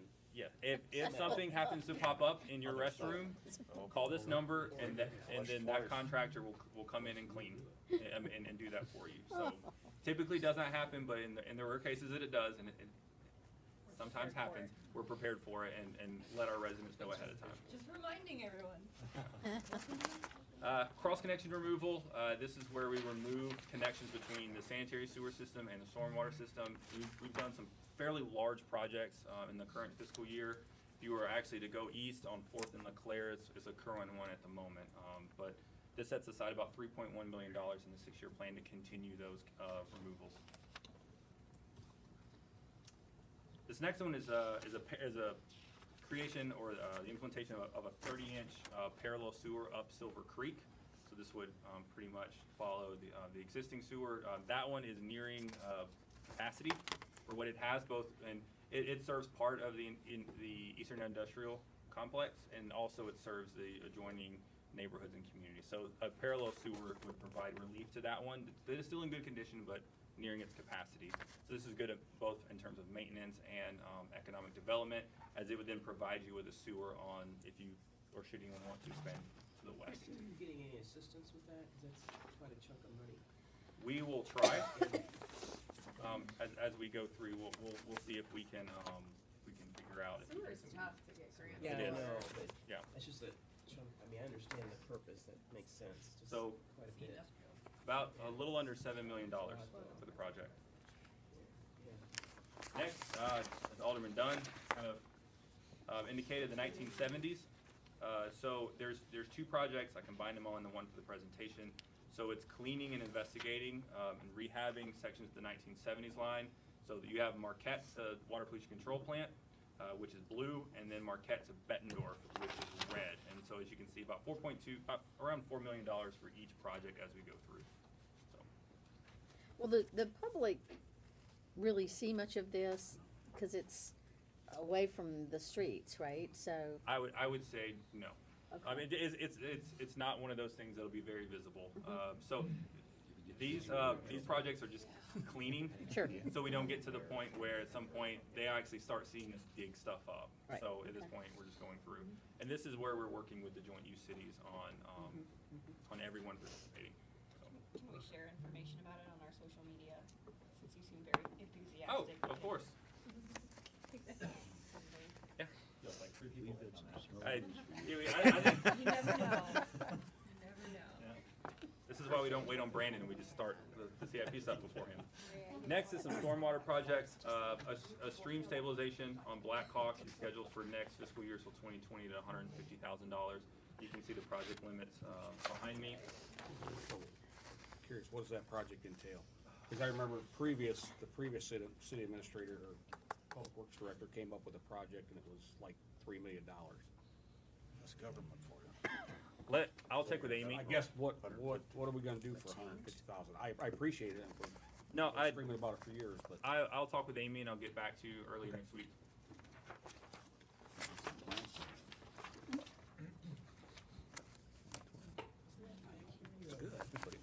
Next is, the next two projects are kind of what we talked about at the beginning, where we've gotten communication from council on several topics. Typically we do, so for this one is tree debris clearing on streams. We typically do this in-house using our own workforce. But in this budget, we put $150,000 in 2020 and about $450,000 in the 6 years to start contracting that out. In addition to our own crews continuing their work as well. What you have on the map shows you all the streams that are on public property. So this would be specifically for public streams on public property. Is there any concern about the interaction with the erosion process? I mean, if you're taking stuff away, then. We'll make sure that as they go through, that they're not harming the actual bank itself, if there's trees right there. So these are in the creek. Yeah, these are. Yeah. If you're changing anything, it's always possibility. Let's accord if they've completely fallen over, do they still have roots in the ground, but they'll make sure that it's protected. So is the $150,000, is that to get started on the work, or is that for somebody to come in and look and say, this is what we need to do? We'll do the assessment ourselves, in-house, and then we'll start working through the contract. So we'll see this process starting this year then, people actually out. that's what this is. Perfect, yeah, fantastic. Not till July. The next one, and this is kind of Not another one till that's built July, off of it, next is intake repair program. This is a new program. As I think this is what Nicole calls in-house is the little orange cones that we see everywhere. It's kind of what you see it mapped out. So we're currently assessing what it takes to repair those intakes, and we put money into the budget. Once again, this is something we do in-house as well, but this will provide money to kind of keep it moving forward. About $50,000 in 2020 and about $500,000 through the next 6 years. Next is our street program. So 53rd Street, as you can see, in the next 2 years, in conjunction with a sizable federal grant, about $10.4 million. So as Brandon correctly stated, it's from Brady to Elmore Circle, and we are moving forward with the project. The next is the programmatic maintenance elements that have increased in this proposed budget. The biggest one is the high volume street repair. So this is where we do most of the work that most people recognize, because this is where where most people drive on these streets. So 4.6 million in 2020, 22.6 million in the 5 years after, for a total of 27.2 million the next 6 years. Everything in blue is what we've done since 2015. What's red is what's in the current fiscal year. 2 of those projects need to be completed, which is East 39th Street and Telegraph, and they will start as soon as the spring opens, hopefully sooner than later. And then you have orange, which is the proposed for the upcoming calendar year. So what you'll see in calendar year 2019. So those projects, and I'll kind of roll through them, is Rockingham. So from Fairmount to, oh gosh, I'm losing my train of thought here. Fairmount to Concord is going to be a resurfacing project. On East Locust, Grand to Iowa is a resurfacing contract. There's a block section of Jersey Ridge from Lombard to Central Park. That's a resurfacing project. Let's see, and then there's 2 repair projects. One is Lincoln, so from Locust to Central Park. And then, I always confuse this one, I think it's East 36th Street, Davenport to Kimberly, so directly behind the Chuck E. Cheese, if you've driven that one as well. So those kind of are more of our repair projects. Typically in the past couple of years, we've done a lot of micro surfacing and cape sealing, and that's typically for your asphalt streets. This next year, we're actually going to flip and start doing more maintenance on your concrete streets.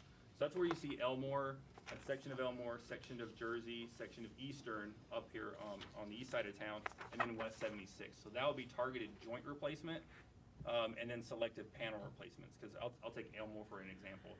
The concrete sections themselves, there's some good sections there that the concrete's still in good shape, but the panels themselves are what, when you roll over them, is what you're feeling. We'll be actually replacing the joints rather than entire. That way, that road doesn't get to the point where now you're replacing the entire road, which is incredible cost. So as we go through, so just more maintenance. So asphalt's cheaper, yes? You can do more maintenance items on asphalt than concrete. So back in the day when these roads were put in, some were asphalt, some were concrete.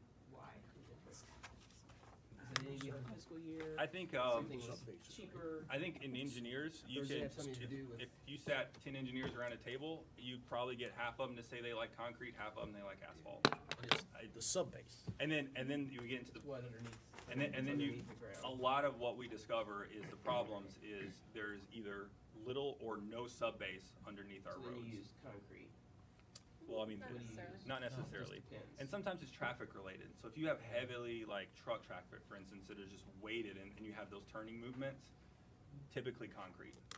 Although more and more you can do asphalt because it's cheaper to maintain. So for instance, we're looking at doing 53rd as asphalt. Because the idea, if you want to maintain it, you just mill off 2 or 3 inches and overlay it rather than replace what's there. And so, so the cost of down the road maintenance is a lot easier for asphalt. Keep in mind, our infrastructure is more than a century old, and oil was not always as cheap as it is now. So materials cost factors in depending on a lot of other things. Clay, when you get to Central Park and Lincoln, that intersection's gotta have, it's gotta be considered on this project because it's got a lot of issues. And you'll probably hear about it if you come to the next visit. Can you, It is a bad Glad to intersection. come. can you walk us through like long-term strategy? So we've stopped spending big money on building big new expensive roads, and we put a ton of money into repair and replacement. We've got the 53rd Street reconstruction, which is a 10 million with a lot of federal dollars in there, but then we don't see any of those for 5 years. Will one of those projects come along in the next few years, or are we now trying to take all of our money and put it into these different categories, which is great? So the 53rd, following council's direction, it was start when we have these grants, start going after more rehabilitation of existing roads, which 53rd is our first. That is a large dollar figure. I would not say to expect that big of a federal grant available every 5 years. That was kind of an anomaly. The next set of by-state funding is available in 2023. They're actually in the next month or so, we'll push out kind of what they call a call for projects to all the various members of their cities. So we'll submit one or two of our projects that we have, and it will be either a reconstruction or a rehabilitation project as we go for that grant money, rather than focusing on building new ones. Okay, so the opportunities will come along every so often. It will. Gotcha. And typically what they do is by-state either, because they get an allotment for, I can't remember the exact, but they hold it for several months, so it helps build up so you can get sizable projects. Or, so sometimes they do quick succession, but you see smaller dollar figures, and sometimes, and this is up to the members to decide, or you can hold it for longer periods and then you get bigger dollar figure projects. It can change however the members want it to.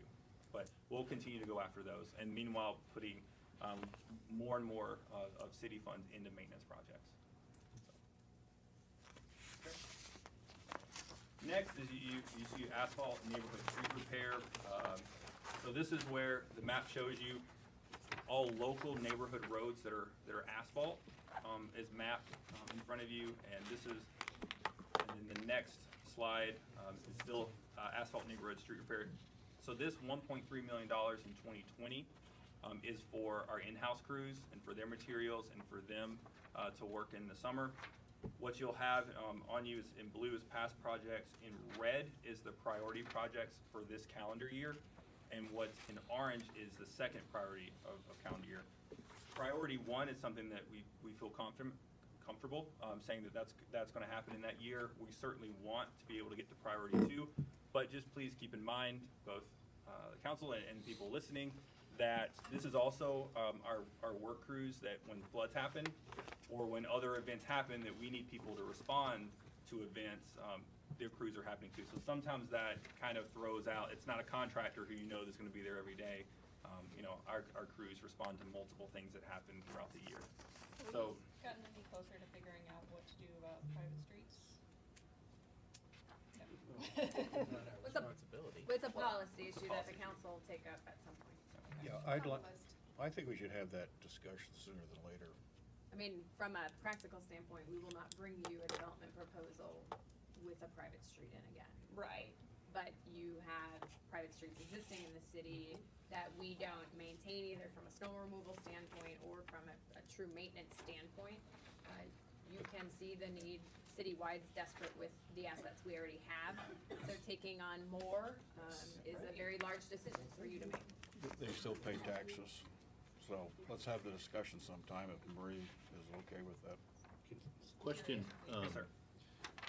This could be a little bit of Nicole as well, but how are the impacts of the snow and the time we're using all the people potentially impact the amount of work we're going to have our own people do this summer?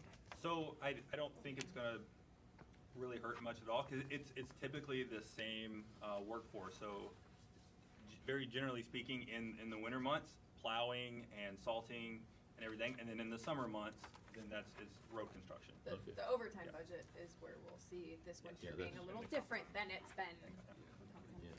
Excellent. Okay, thank you. Can we get a list of these streets Oh, of course. and the 100 block? I'm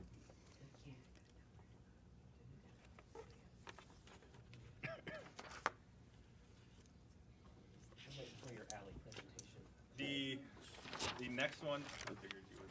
I haven't mentioned Brick Street yet. The I am program- about to mention that, so I'm about to ask that question too, Rita. The next program is concrete neighborhood streets. So what you see on the map is everything that is considered a local or neighborhood designated concrete street. The next one, is what, or excuse me, let me back up a little bit. In 2020, we have $1 million. In the current fiscal year is the first year that we actually introduced this program. So you don't see anything blue marked, whatever, because honestly, we're 6 months into the current program. So what you see on the map in red is what is the streets that we will be doing this construction season. Two of them I'll point out specifically on the southwest portion is Elmwood. That's where, kind of bringing up Alderman Matson's point of there's nothing underneath that road, which is what's causing the issues there. So that's full concrete replacement. And then, you know, upwards, and this is typically what we do too, just to give an idea. So on 46 and Fillmore, you have, so on the intersection component, it'll be replaced, but there's also certain sections along just east of that. While we're there, we'll fix as well. One of the ideas on the eastbound traffic, some of those panels are fine, but on the northbound traffic, they're not. So we're gonna go in there, so when people see, like, why didn't you replace everything? Well, if there are good stretches of infrastructure still there, we'll keep those, but we'll make sure we target the ones that need to be replaced. Well, thank you guys, Nicole, because we talk about this a lot. We just keep maintenance and filling holes, and it's a complete disaster now, and you guys are doing that, so that's a great thing. When a new Can't even residential drive under there. subdivision sorry, when a new residential subdivision goes in, do you guys have a discussion or a preference for asphalt versus concrete? What's the question?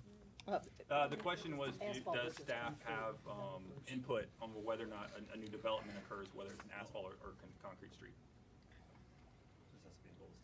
Just has to be built to standard.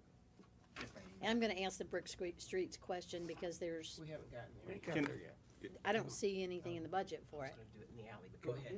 No, it's just a street. The alley's another. Could Go ahead, sorry. can I just stay on this one? Oh, before- absolutely, I'm sorry. It seems like we're getting a lot more street for our money with the asphalt neighborhood replacement than we are with the concrete. I mean, and that's partial. I'll go back to the high volume as an example too, is the last few years we've done a lot more resurfacing jobs. And therefore you can see longer stretches because 2 years ago, I believe the square cost was like around $60, $65 for a 2 or 3 inch mill and overlay, where if you're talking concrete replacement, you're into the hundreds. Right, so it's just a much more costly thing when you're replacing concrete, just because that's the nature of it. We wouldn't ever, it wouldn't be logical to say, we're gonna take this concrete street and turn it into asphalt. Well, We would never do that, or, We're thinking, so Elmwood is a good example. Right. that, engineering is kicking around the idea of it's a concrete street. I believe, last time I talked to Brian, I think they're gonna put it back as asphalt. oh, okay. So with, taking that further with the developers, since we end up taking over streets after a certain point, is there any way we should be saying to them, this is, if you want, this is where you need to go? I mean, since we're ultimately responsible for those streets, maybe we should have some, We can look at an Incentive, yeah. actual life cycle analysis. and- yeah. Conversation. Because I know Clay said it might be a toss-up if you ask folks what they would prefer, but it seems to me that we have a lot more ways to maintain asphalt than we do concrete, and it's cheaper to replace, so we should be encouraging. And from what I understand, the concrete lasts longer than asphalt. That gap has kind of narrowed, and that's not necessarily totally true anymore. Well, and then we are an interesting part of the country with freeze and thaw, and so that plays, or rather it wreaks havoc on our streets as the salt gets in there, and if the water finds its way in there, and it never gets out, and it washes all the underneath of it, and at that point, that's what. So our streets, if you probably looked somewhere that was, say a little bit further south, their concrete streets last longer, just simply because, or even north, because once there's freezes, it freezes. Right. And then it thaws back out only a handful of times, whereas ours goes through a much more different cycle. So there's quite a bit of variables that come to play. So back to the asphalt streets, it seems like you got a lot there. Is that contingent on having a contractor come in and mill it out first? There are some components of those that take both the contractor milling and bidding it out as well. So, but we are pretty confident on the list. Perfect. You know, Clay, it seems like every time we talk about the budget, Kyle, with the maintenance, you know, our cement streets, our concrete streets would last a lot longer if we did a better job crack sealing. And whether it's asphalt or concrete, you know, we gotta be much more aggressive on the simple maintenance of sealing the cracks. You know, our cement streets would last much, much longer if we did a better job sealing the cracks. You go down the gutters and, that's where it starts. So, it's the same thing with, asphalt. If we were able to do, the sealing process more often, our streets would last a lot longer, so. Every budget time We do it discuss in-house. that. A couple of years ago, we actually tried bidding it out in several different ways, and the price from the contractors came back astronomically high for if we bid that out. To and- bid the and- crack sealing? Yes. Well, you get some high school kids to go out and, What? There's all Seal kinds of, the there's crack. all kinds of new regulations for the Yeah. Government. But we are focusing on crack sealing. I'm taking people off of, mud jacking to try to. Well, at get least to with the our crack sealing. concrete streets, we should, be much more aggressive. You want it done right. So alley repair, so $200,000 in 2020, and now this is solely, this is a 50/50 repair program with residential neighborhoods. So they typically come to us and say that we're interested in having our alley repaired. We then send out the information to them, and they need to get their adjoining property owners to agree. That often is kind of where things kind of fall off. You don't hear back from much from people. But the last couple of years, it has picked up quite a bit, which is great. And so this provides the money that when those residents and neighbors come, that the city has funding set aside to specifically move forward with the project. So $200,000 in 2020, and $1.2 million spread across the 6 years. Okay. Ally? Yes, I'm gonna let Marion take the Brick Streets. Sure. So, but Ally, so on the detail sheets, cruising through, there's no money in the budget for 2021 for alley repair program. What's the reasoning behind that? I think is it in every other year? I don't recall. No, this is the only year that's skipping that empty. one. There's 200 in 2020. I think Our next fiscal. part of it is we went several years without doing any alley projects, and so city money simply sits there without being utilized, and so it's kind of every year we try to base it off. Have we heard from residents who are interested in participating? In which case if they're willing to move forward, we want to have the funding available to move forward with them. But in some cases, if we go, let's say for this year, if we go by and $200,000 sit there because people can't get the adjoining property owners to agree to share in the cost, then we don't want to put money aside for more money to come into the budget if we're not being able to spend that money ahead of time. Wouldn't it be more of a risk to not have that year funded? Well, Because every other year's funded. But so I mean, essentially, right? That's the second year of the plan. If we get through if we're getting, if we start getting a lot of projects in queue and we're realizing we're going to spend that money, absolutely. The last answer, we don't want the answer to be when residents come to us and say we're ready to replace our alley, for the city to say, sorry, we don't have funding for it. That seems silly, right? So we will make sure that monies are available. Right now, as we look ahead, we're thinking, if we take a year off here, we'll probably be okay with funding. We'll have for what we know right now. If things change in the next year, certainly the next year budget would change to have money in I would be 2021. okay with not having some funds set aside. But that- Because more people are using Yep. that I know I talk about it at board meetings, I don't know if Yeah. anyone else does, but. And I think we're saying the same thing. All I'm saying is it's the amount fund that's it when we necessary get to meet our need, right? That's a planning year, not an Correct. actual No, funding year. I know what it is, but it just looks like the numbers were shuffled around, this may have been cut out just to put it somewhere else, maybe. You're like, yeah, maybe, okay. Hey, So Like a- alley, you gotta I'll leave that Yeah, for I'm the not moment. gonna say, well, So yeah. the alley, so I know Public Works was working on some creativity with a recyclable alley program to dramatically reduce the cost of actually redoing an alley, and also looking at permeable paver solutions, because some of the alleys, so the alleys are important. I know they're not all over the city, but they're in the older neighborhoods, and those are actually streets for people, including myself and whoever else lives south of Kimberly maybe. Mine. And a lot of alleys are in horrible disrepair, and I'm not suggesting the city cover them because they're private property, I get that. I know Public Works was working on some creative solutions based on research that has been done in other cities. Where are we with that? So on the recycling, we're still evaluating the long-term usability of using that recycling. So the idea is if you put it down, it looks great. Does it look great for a couple of years and then deteriorate very, very quickly? And in which case, you know, instead of having something good for 20 years, it's good for 7. We to make sure that. And it's only eligible for, I think, for a couple of ones, like I think they're more specifically asphalt alleys. The permittable, actually not in the presentation, but in the budget is funding. So should someone say, should a string of neighbors come and say, you know, we have water issues in our alley. What we'd like to do is we'd like to fix it. We've all agreed, or most of us have agreed. There's actually funding for clean water if it makes sense to put it in there. So we would combine alleys money with clean water money and then the residents helping to do that. So if it's applicable. Third. I think the clean water portion would be on us, that part for turning it to permittable. So it'd be like 75% city, 25% resident? I'll check. So that's but- clean water. But there's a bunch of alleys that'll have that issue. Right, yeah, it's necessarily. just there for those that are Most residents applicable. want just water runoff. There's alleys that there are ruts so deep in the alleys, it's a hazard to drive on them. So I was really interested in creative solutions around how can we get the alleys fixed for less money? And I understand your point about it may not last for 2 years, but right now the alleys aren't lasting. Yeah. I mean, they're in crappy shape.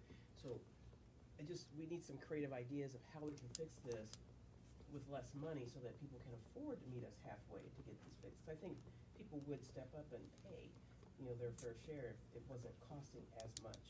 And keep in mind, especially in some of the things we either contract out or self-perform, our staff is only so big. Yep, The I pool know. of money is only so big, but the need and the want, far greater than we can achieve in any one construction season. So I trust that staff looks at all of these issues and tries to prioritize how to make the greatest impact in the community most efficiently using the money that were allocated as part of the So budget. what I'm hearing from you is that I should go do some research on creative ways to. No, I'm saying we make do alleys it, cheaper, but 'cause we, Streets. if we're prioritizing alleys over No, I get what you're streets, saying. we are trying to best put the money into use in the community. So Clay, because we've been talking, I think this is the 3rd year we've been talking about the cheaper alley product. Right. So when would you have an answer that this is a good enough product to start? Let me putting talk to down in our engineering and alleys? see how quickly we can turn Because that around. this is the 3rd budget cycle It that is. we've talked about. Oh. The other Give policy, residents No, sometime. the other Oh. policy issue that we've discussed that never came forward is flipping the requirement for how many the percentage of neighbors who need to. Yeah. I'd like to Opt hear, to opt in. So what is it right now? 50/50. Simple majority. So over 50%. Simple majority. A simple majority. I think we talked about making it easier so that you had to actually oppose it to stop it from happening. I would be curious to see, or to hear staff's thoughts if they're seeing situations where making that policy change would get more alleys done. We'll put some information quickly and then get that to Corey, who can If the then majority get is that to you there, guys. if the majority is there, then the others would be just assessed? Correct.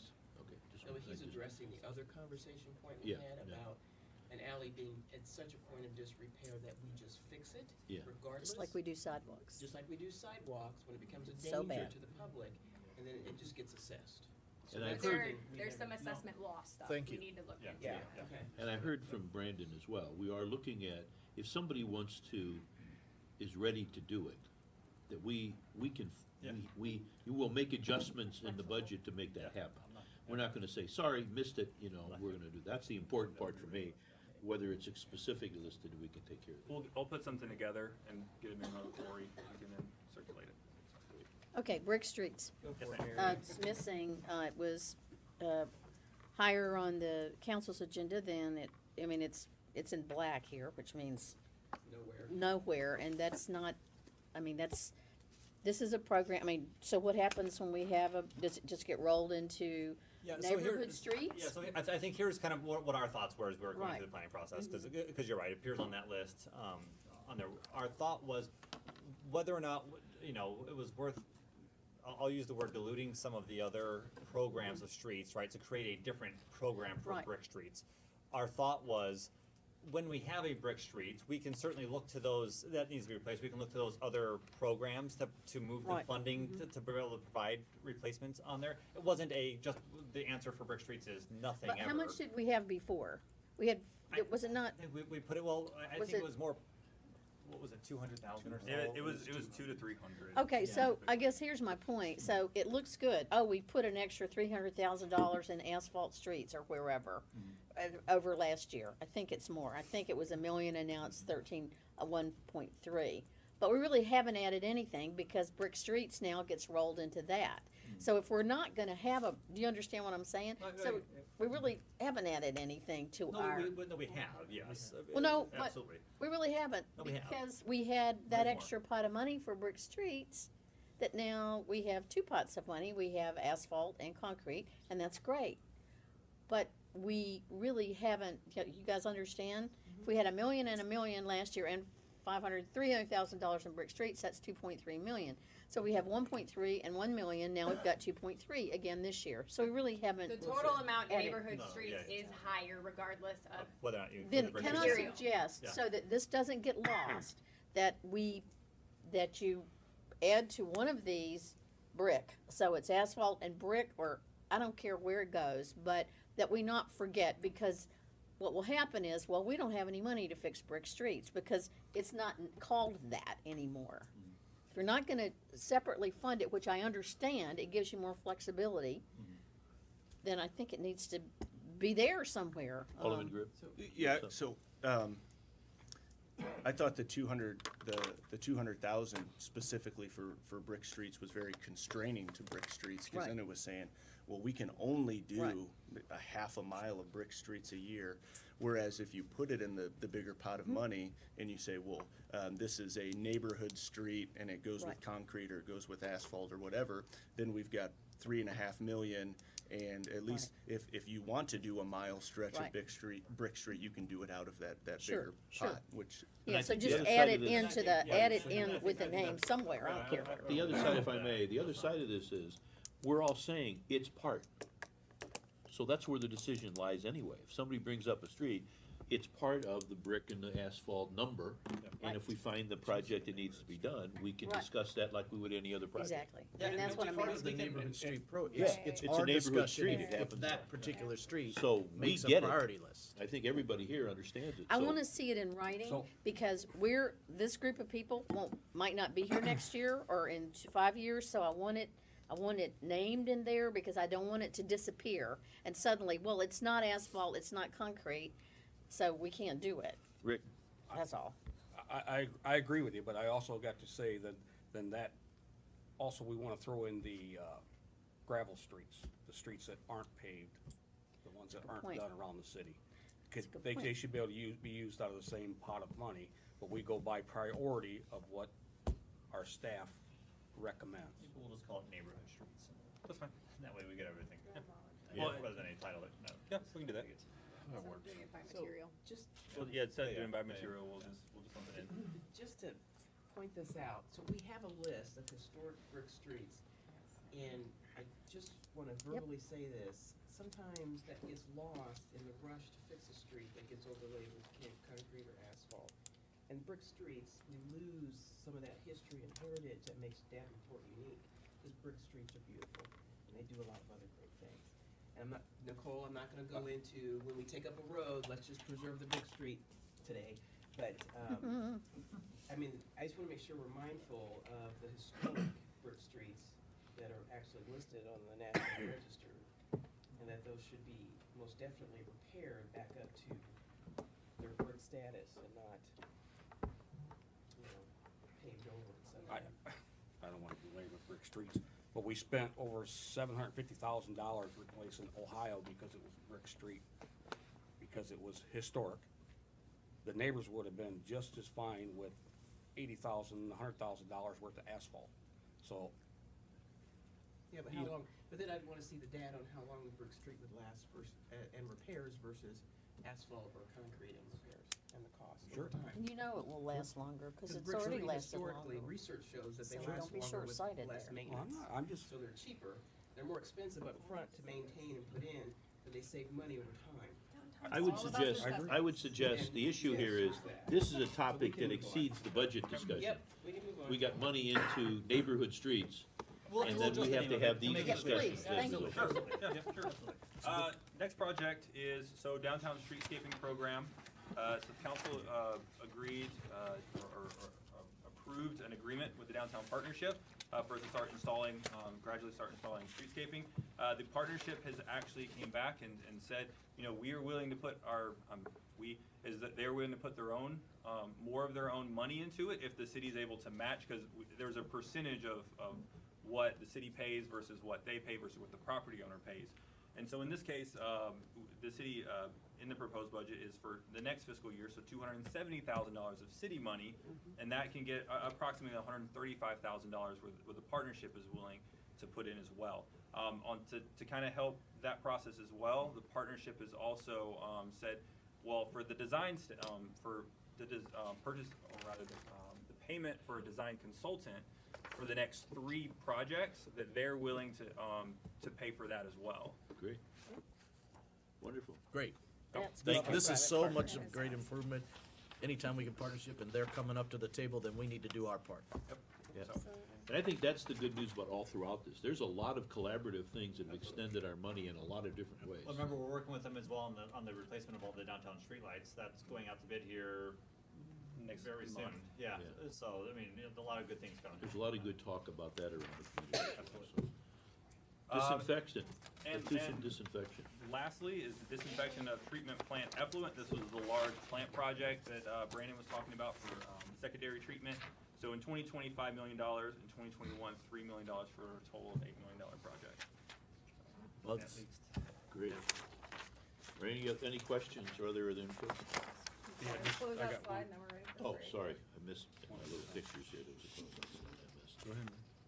Just one concern, looking in our budget here. Sewer cleaning, we don't have anything in for sewer cleaning till 2025. So Yeah, we have a couple of very large projects. So this is and you're right, we've, you know, we had a lot of conversation about this as a group as we were trying to do this. The reality is there just isn't more funding available to get through some of the 30s project that's going on is eating the majority of the lion's share of the funding for it. So while we'll continue to do some maintenance, I think we still have some money for some things in there, but it's not as much as usual because of those large projects that are going on. So Just that is concerned that no No, I- preventive maintenance is gonna come So back that to is, bite us later on. that is contracted out televising and cleaning. Our own in-house crews will still perform that work. Whenever Okay. we do the lining projects, which is more money in there and is sooner, they push out and they clean as well. So, I mean, that one is specifically just for televising to kind of help so we can continue to know more about what's going on that also cleans. So we're still gonna do it in-house? Correct, yes, sir. Okay, perfect. I have one thing. Can we leave this section? I'm sorry. I would just say there's another comment on there too. Oh, when you're go done. ahead. I'm second then. Okay, I've got 2. So the Christie Street project used to be in the budget, was not in the budget last year, came back to the budget, and is now 3 years later than it was in the budget. So glad it's back in the budget, would like to see it take its original place, understand that anything outside of 20 money is really, can go this way. And since we've taken to this new system where we go through and rank all the projects anyways, the council will have another opportunity to evaluate that. But just wanted to advocate for that one. And then also didn't see the license plate readers that we've talked about for public safety. So how is that going to? Yeah, the license plate readers, we're planning on doing that in the current fiscal year. Okay. And All then if there are, and then again, as normal, kind of at the end of the year, once there are some available funds left over, that would be a high priority one Okay. for us as well. So you might see Great. some creep in next year, but through that other amendment process than through the beginning. Great, thank you. Questions? Anything else? Yes, ma'am. Yes, and to Kyle's point, Christie Street, the village has put aside money to help partner with us Yeah, on that. absolutely. So I noticed, okay, street sweeping, he had some numbers in here about 26 times, okay. So we've reduced the street sweeping staff from 7 to 3, so the average street being swept 11 times per year. And I value the street sweepers, but I noticed back in the CIP, there was a stormwater debris removal device that looks like a pilot program. Mhm.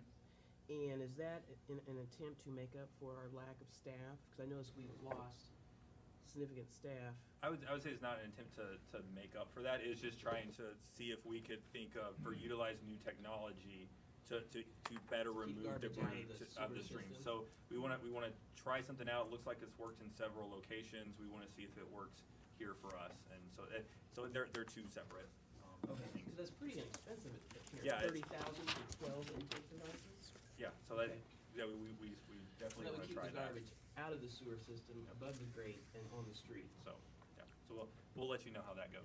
And we're also replacing the street sweepers, because they're really I bad saw condition. that. Yeah, I yeah, saw so that. I think that'll help with the efficiency as well. Yeah. So Brandon, are you gonna do the highlight or? So, color? yeah, you've already heard me say it once, and for the point of not, going on and on, again, these three highlights, hopefully you've noticed, again, we've tried to listen to your priorities, that increased trend of funding for street projects, and then also the $34 million for streets and for sewer projects in the year. I think a budget that, from the staff perspective, one that we think kind of meets the council's goals as a group for that, and thank you for That's that. the first Thank you. slide people see on the website, right? Yeah, That's, well, I don't know if it's the first one they see, but there's your picture one. that my they picture, want to see exactly, first. yeah. Yeah, we realize that. So maybe with the time right now, we'd like to try and flip into the operating budget. Maybe we'll take a quick break. Yeah. Like a 5-minute break. And we'll come back. Yep.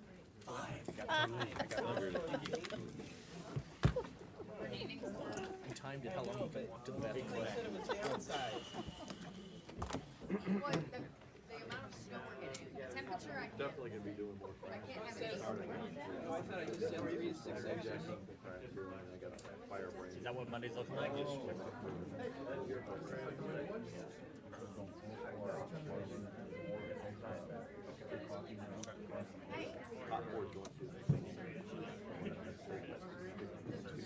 Crack up to these guys. I have no idea what happened. They're not cleaning.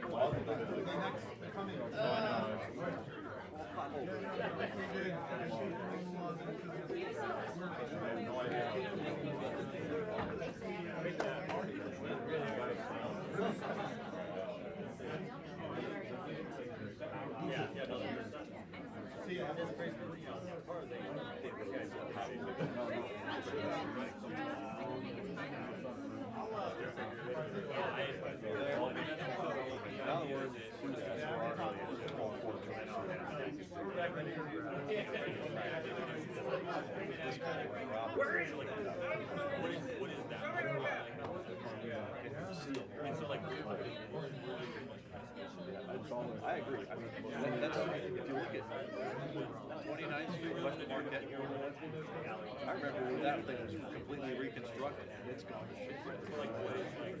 Everyone's property. I'm with you on that. So, it's happened down in our public works.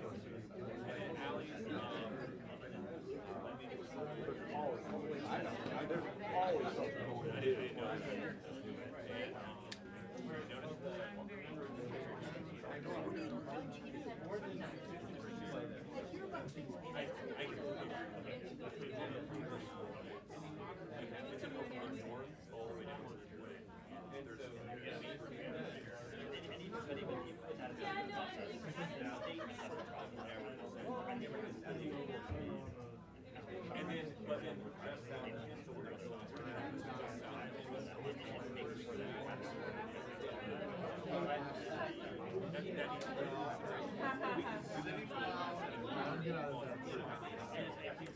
I don't know. Let's go and do that. It wasn't that bad, but it was really bad. I drove by it, and this is part of my colors. I saw the stop. Take all that out. We should put a sign on it. When I died, when I died, they'll put a little grass on these You've been sitting in that chair. Well, I used to sit back here, but then with this light, I see your head. Oh, yeah, that's fact is, there's a couple of points that are here, getting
So like, so there's like.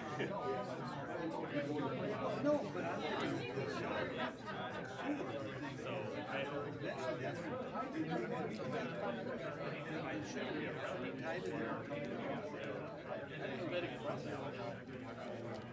I want to apologize to you a while back. We had a conversation back and forth on Facebook, and it got kind of rough, and I apologize for that. So, yeah. Anyway, thank you.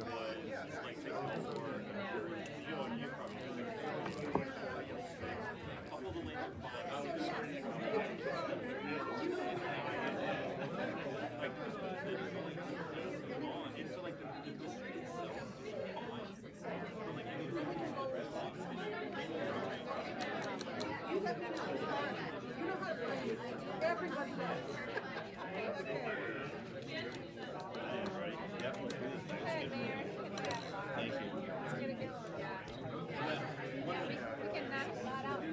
That's right. Well, this shouldn't be on. I would, Could all rejoin here, please? Let's go, Carl. Reassemble. need a whistle. Some people could really whistle. There you go. Here we go. That'll get them. That scared them to death. Council. First time for everything. That's right. Bring those snacks. I think Alderman Dunn said begin. Who else we got waiting? Kylan, Dunn, and Rita. And Amber. Rita's right there. She's coming. She's in the room. Once we get sick. Rita's here. Ray's here. Start. Ambrose is here. Mayor doesn't wait for me to sit down before he We're starts. good to go. Huh? All right, Mayor doesn't wait for me. welcome everyone, back again. Good. Hit it. Feels like a different day, but it's not. Let's hit the operating budget. Still cold out there. All right, we already covered this slide, so that's, yeah. I'm just gonna, I'm gonna move this. That's what we, again, because this isn't the first time that we're talking, there's a lot of different, a little bit different thing. What we wanted to touch on first was the 2018 Citizen Survey. It is available online for anyone who wants to take a look at it, or for things, but we wanted to hit on some of the highlights for you, and then show how those results really do play a part of our fiscal year 2020 budget planning process. First of all, just to let you know, 1,273 households completed the survey. That's great. 95, that gives us a 95% confidence level, which means plus or minus 2.7% on any of the scores that you see for that. As you take a look at the city's what's called the Composite Satisfaction Index, that's kind of the overall how happy is our as a community with the government in general. Our score for 2018 was 99, down slightly from the 106 levels that it's been. But as you kind of see, there's been a general decreasing in time over the U.S. average. We remain 10 points higher than the U.S. average as well. You kind of, nationally, a lot of information kind of, the company was noting to us that nationally, and I think it's politically driven, right, that there's just been a lot more dissatisfaction in general with their scores. They've noticed scores going down overall with that, and you kind of see that overall in the scores for that. The ratings for our major categories of city services, fire and paramedics, very top there. Library services also very highly ranked. Our garbage and recycling is always highly ranked. Down at the bottom, you see the city streets, right? On that part, we've addressed that in our CIP meeting that we just had. Welcome back. Thank you. When you ask citizens their top 4 when you ask them the question what the city's highest priority should be, the top 4 responses that they give, and then the percentages with that. Number 1 was quality of city streets. We've talked a lot about that. Quality of neighborhoods was second, 56%. Quality of police services, third at 49%. And then there's kind of a bit of a drop off, right, with number 4, efforts to attract and retain businesses down at 33%. So you can kind of tell where the major responses were coming in for that. And then the second one, when you ask them what should be the major service areas that should receive more funding for increased satisfaction, right? So and the IS rating, what that does is it kind of correlates how, if you provide more funding, if something gets better, how likely am I to be more satisfied with the city in general with that? Okay, so a higher score means if it gets better, I'll be more satisfied with the city, versus some things where if it gets better, they're not going to be any more satisfied with things, right? That would be a lower IS rating on there. You can see overall quality of city streets, a very high correlation there. It's at 0.69. That's a really high correlation number. It drops off quite a bit from there, down there. Is 1 perfect? 1 is perfect. Yeah, 1 is perfectly correlated, right? Exactly. It means every street that gets better, my satisfaction goes up by So the by that scale same here amount. is 0 to 1. 0 to 1. And I don't think we've ever had this close of a correlation. Yeah, that number is pretty high right now. Absolutely, yeah, yep, that is pretty high. Overall quality of streets, 2.25, still a good correlation, not as strong obviously as the last one, but still a good correlation. Once you start getting down to that third 1.14, that's not a very strong correlation. With that, usually anything between like a 0.2, 0.3 is considered to be moderately correlated. 0.69 is very strongly correlated. Anything lower than that is really not that strongly correlated, okay? Why were police services not in that major services Because recommended? it was below that Oh, it was point. below, okay. Correct, yeah, which Okay. again goes back to that whole, I think overall there's satisfaction with overall the police services, right? But there's also a lot of crime that's going on, and so you see those two things related differently in the way that they score. On People those. touch a street every day. Yeah. Correct, yep. All right, public safety, 73% of residents feel safe in their neighborhood in Davenport. And then 89% had a very good or good opinion of the fire department, right? Medical responsiveness, calls for service. When you ask them in the area of public safety, what should be the 3 areas for improvement? Efforts to prevent crime, 72%, visibility of police in neighborhoods, 45%, and then responsiveness of investigations of criminal offenses, 32%. We'll address a little bit later on some of the ways that we've tried to address some of those concerns. Related to, particularly in the police services area. Okay? This is kind of just that overall perception of safety, right? I feel safe in my neighborhood. Fairly good scores there. The blues are good and very good. So typically you're looking for how much blue is there in a line. I feel safe in the city facilities, feel safe in the city of Davenport, and then at the very bottom I feel safe in downtown Davenport, which has historically been our lower one for that. In the area of solid waste, some of these I'll go by a little bit quicker. Solid waste, they do a great job, and the community always rates them very, very highly. Once again, they're very high. They remain higher than Midwest and U.S. averages. Solid waste crews do a great job with that. Customer service also came in very good. 88% of residents who contacted customer service said that they strongly agree, or some would agree, right, that the employee helping them was friendly and polite with that. And 79% said that they were knowledgeable and competent on the way, which is a pretty good score, especially when you kind of relate to the kind of things we contact people about, right?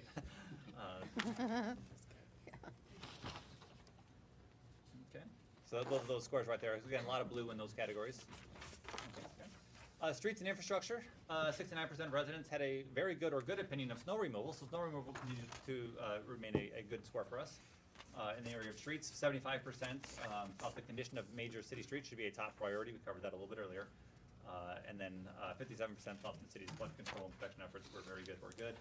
Personally, I think that number should be a lot higher, but I think we do a great job with floods. Streets and infrastructure. So this is kind of where, in that category, how things rank, right? Very top was snow removal on major streets, down to the very bottom, the condition of major city streets, and the streets in the neighborhood kind of being the lower two further. Okay. Parks and Recreation continues to get very good scores from this. They received higher positive results than both the national and the regional averages as well for the Midwest region on there. Just the very good ones I'll move on to maybe a little bit quicker, all right? they do a great job. Libraries are always very high rated. They remain to be very high rated. They're very much on par with the U.S. and the Midwest averages. Okay. So kind of getting back again to this idea, when we asked the citizens the question, this is a repeat slide here, of what should be the highest priorities and which ones tie most closely that correlation between satisfaction and improved services, these were the things that we just talked about. So we wanted to kind of talk a little bit about how those things were addressed in the 2020 budget. Okay. First of all was the additional funding for street maintenance projects. We've already covered that today.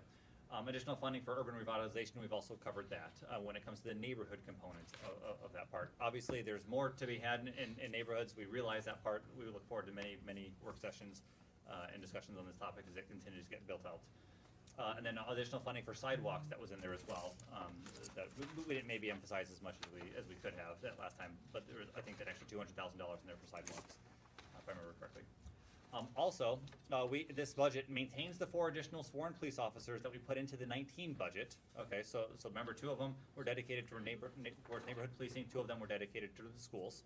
Okay, and then with the purchasing of new technologies, right? We've talked about NIBIN, and we've talked about the license plate readers that we're working on right now on these things. Some things we don't wait till a future budget to start working on. We've been working on them already.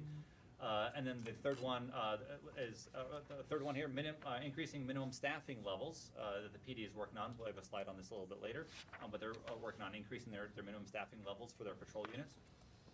And then also forming a gun investigation unit as well to help streamline and focus on some of the gun crimes that have been happening and the prosecution of those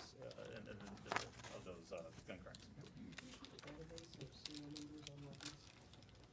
Licenses are issued. The question is, do we keep a database on serial of weapons when Serial numbers some on serial weapons, numbers on when weapons? when licenses are issued, do we track weapons serial numbers for?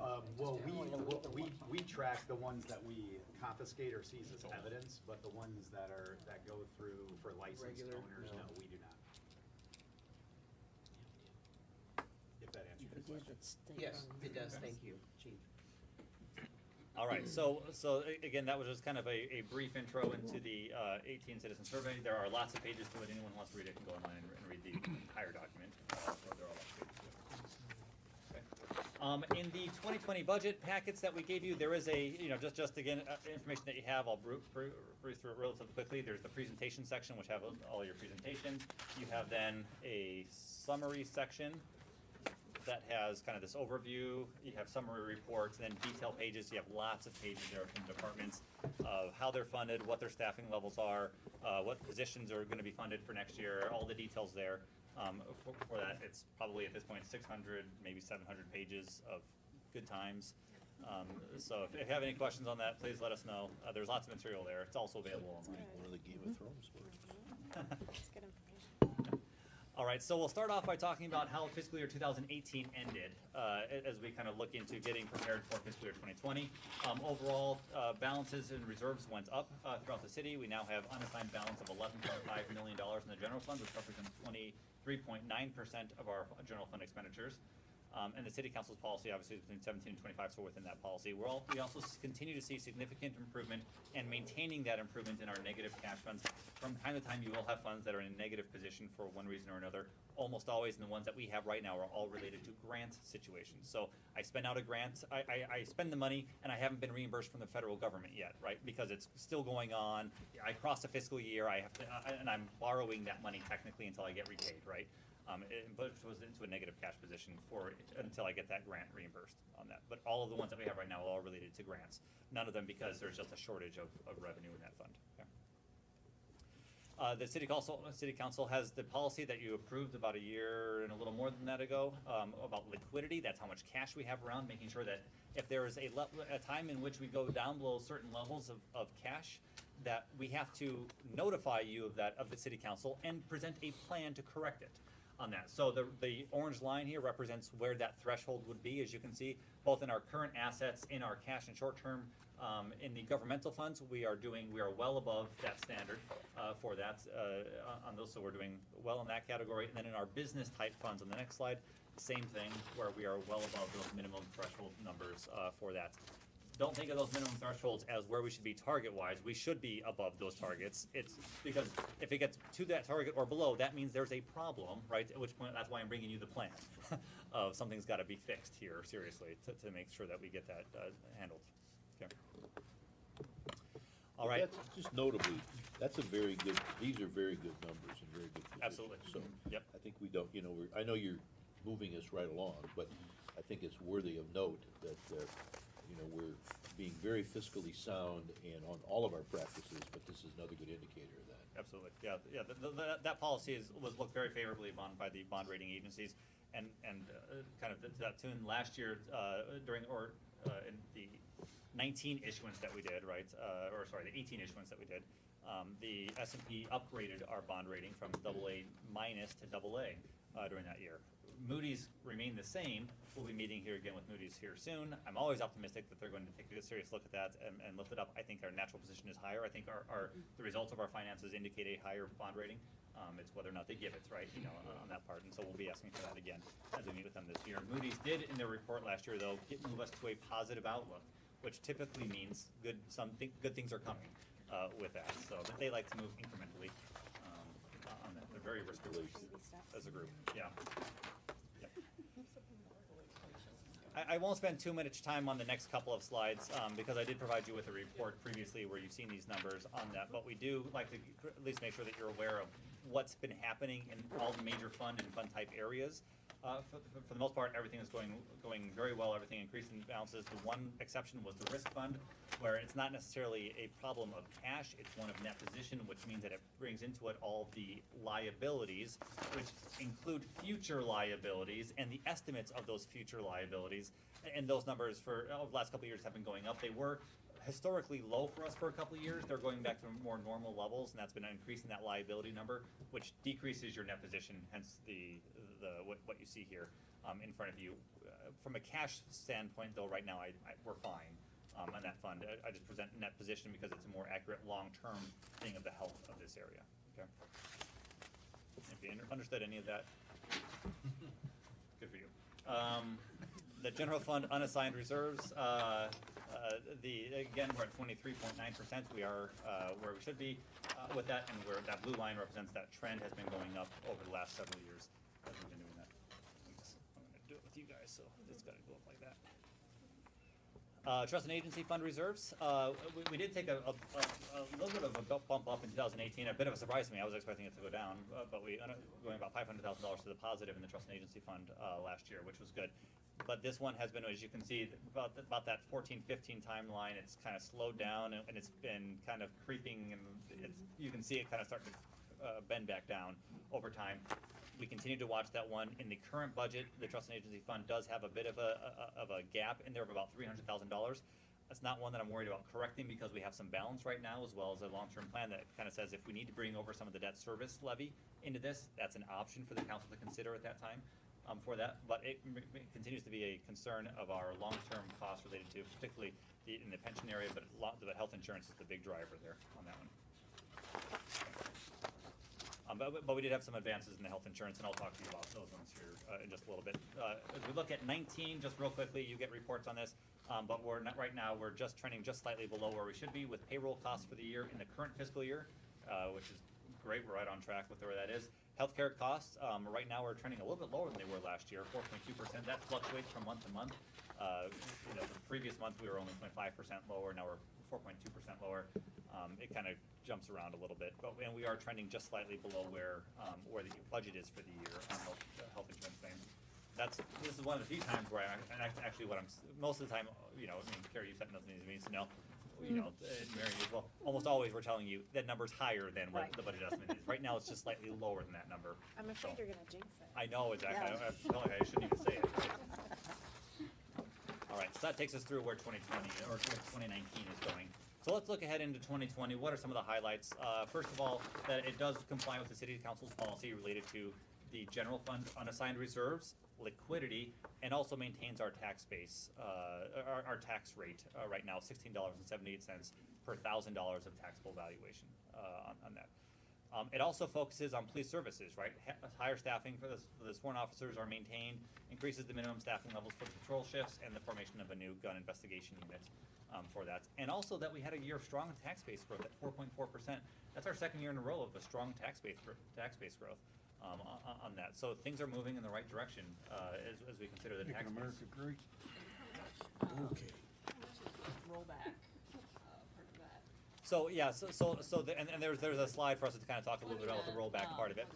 The The- other the- thing where the state decides how much of we're getting. Yeah, we'll get to that part on there, but that continues to remain a part of our budget that is at risk, right, on those things. And so we are reducing that risk for us. You said that with a strong tax base and whatever, but this is no tax increases. I mean, No that's the tax, key. correct, yes. Cutting through it all. It's Correct, no- yep. We're doing all these wonderful additional things with no tax. Yep, that's number one, right, you know, is that idea. Had their taxes raised, but it wasn't by us. Correct, yeah, and we do touch on that, and we do touch on that in the presentation here as well, exactly, yeah, the equalization, The percentage you're quoting is from basically real estate taxes and whatnot going up. Correct. Not Full assessed necessarily, value. not Yes. full assessed value, not necessarily new build. Correct, yeah, correct, well, no, it includes It's a new blend, build, but yep. it's more so existing properties that have had an increase. Yep. Because real estate tax has gone up across the country. Correct. At the moment, because Yeah. of what the economy was doing over the past. And it does over time, right? You know, that's the Long trend, term. correct, yeah. All right, so the 2020 budget, the operating budget up by a little bit over 5%. The capital budget, 21%, we just covered that not so long ago. And then the debt portion of it, 2.17%, for a total budget of $226.6 million right now. I will make just one quick caveat on, it's related to the general fund on that. We just recently have a tentative agreement with the police union that we've been working through with that. That these numbers will change ever so slightly. It adds about $60,000 of cost in there, but $60,000 on $226 million shouldn't make much of a difference in the percentages, but we will be updating that prior to the council adoption of the budget for that. So the numbers will look slightly different when you get them in a proposed budget number. We are down to 32 million in debt. Yeah, 32.5. I wouldn't say down necessarily. But weren't we up to like 40 to 42 range 2 years ago? Did we have a higher debt? No. Yeah, yeah.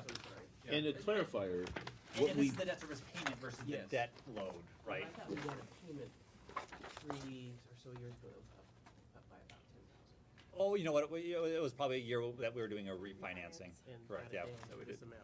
Yeah. yeah, but we borrow, almost, it works out. What we borrow, we pay every year. Correct. Yeah. So And it's keep not that like relatively getting more and more debt. It's, if we borrow 20, we pay off 20. Correct, yeah. as a- Now our debt, been doing. because we talked about last Yeah. week, or we talked about it just a little bit earlier today, but the idea that we have more in our GO bonding, right, that we're doing, that number will increase a little bit over time, right? And as well as the overall percentage of our bond issuance, total bond issuance amount that we have out there versus the total assessed value of properties in Davenport, right? We can only, up to 5%, you can only have so much debt on there. We'll be a little bit higher on that number because of those numbers. It's not gonna be huge, but it will be higher Our because of the. total debt is what, 217? The limits to something, I don't know if Linda knows that number off the top of her We're head. a little over 200. I have a CAFE here, we can look at it later I and see know what it's that in here number is, yeah, somewhere, I yeah. just can't remember. Okay. All right, the rollback, getting back to that question. Okay, so what impact does the rollback have? Now remember, rollback, what this is that my property has a 100% assessed value, right? Just the value of what the market price of my value is. A taxable value is some percentage of that actually used to calculate how much taxes I owe. So right now, a commercial industrial property will pay 90% of their assessed value. That becomes their taxable value. For a residential property, it's only 56% of my assessed value becomes a taxable value of the home on that. That number is set by the state of Iowa, not by us, on that. That number goes from 55.6% in 2019 to 56.918% in fiscal year 2020. What that does is that if my home stays the exact same value today, nothing changes with that, my taxes go up by 2.33% overall across, and assuming no one changes their tax rates, right?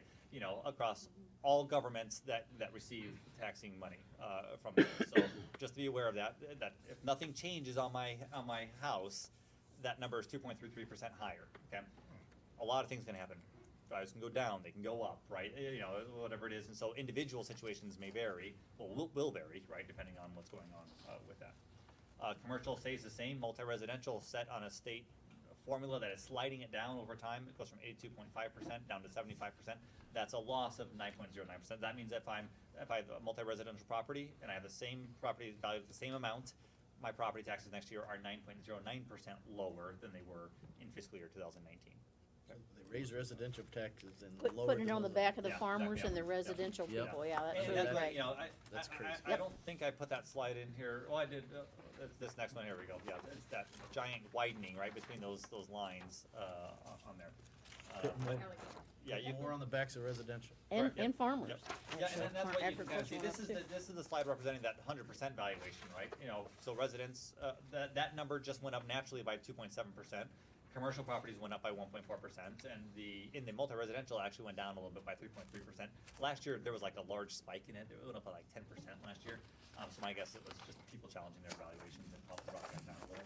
Causes us to lose revenue, so we gotta find more innovative ways to. Correct, yep. When you take it, when you get the taxable part included in all that, what it does is it pushes the overall money we receive from residents, right, up by 6%, by commercial properties up by 4.7%, and that's mostly related to some TIF things in the middle there, right, because it's changed. And then that multi-residential goes down by 5.7% on that part. So you can kind of see what that impact is, and you can tell back in these years here, right, the amount of money the city received from residents and from commercial properties was relatively the same up until things started to change. You know, this is where the flattening of the economy happened, but this is where they made the difference in the form in the state law on that. Since then, you've had just a widening of the difference between what that revenue is from residential properties and commercial properties. Okay. And that primarily is why we've had so many years of relatively flat taxable growth in the city. Although the residential part was going up, right, the commercial part was decreasing and offsetting any of those increases that were happening. So what we predicted a few years ago is happening. Yeah, oh yeah. Yep. So the state backfill, this is an important part of the conversation for this year's budget. It remains in question. We don't know exactly what's happening with it. It can go from anywhere from not being touched to zero. And so knowing that, we've tried to be fairly conservative in our 2020 budget estimates for that. First of all, the backfill provides about $3 million annually for the city of Davenport. In 2018, there was some legislation that kind of got close at the end, and then it kind of disappeared with it. That was going anywhere from a 3-year phase out. I think we heard everything from 1 to 3 to 6, right? Was kind of what we heard on there. So that's what we kind of know in the back of our minds, right, of what we're dealing with here with that. And this budget continues to reduce the dependence on the backfill to fund operations on that. So we're not all the way out yet, but we're getting there with that. We're trying to get a little bit ahead of the curve. What we're doing is basically making that money available in the capital program instead of into the operating program to offset that risk to the city, because you don't want to get into the year after. And of course, the decisions are never made before you actually approve the budget, right? So you could go approve the budget and then have to make changes afterwards that would impact your services, and that would be not as easy to deal with. Your forecasting is good. Correct. Yeah. Absolutely. Okay. So as we look at the budget for the general fund, right now it's positive $47,000. It'll actually dip to just a little bit negative, about $10,000 for the year. I might adjust some other things just to kind of bring it all in line to basically a balanced budget with zero. But the general fund is like $47 million, so don't get concerned about $10,000.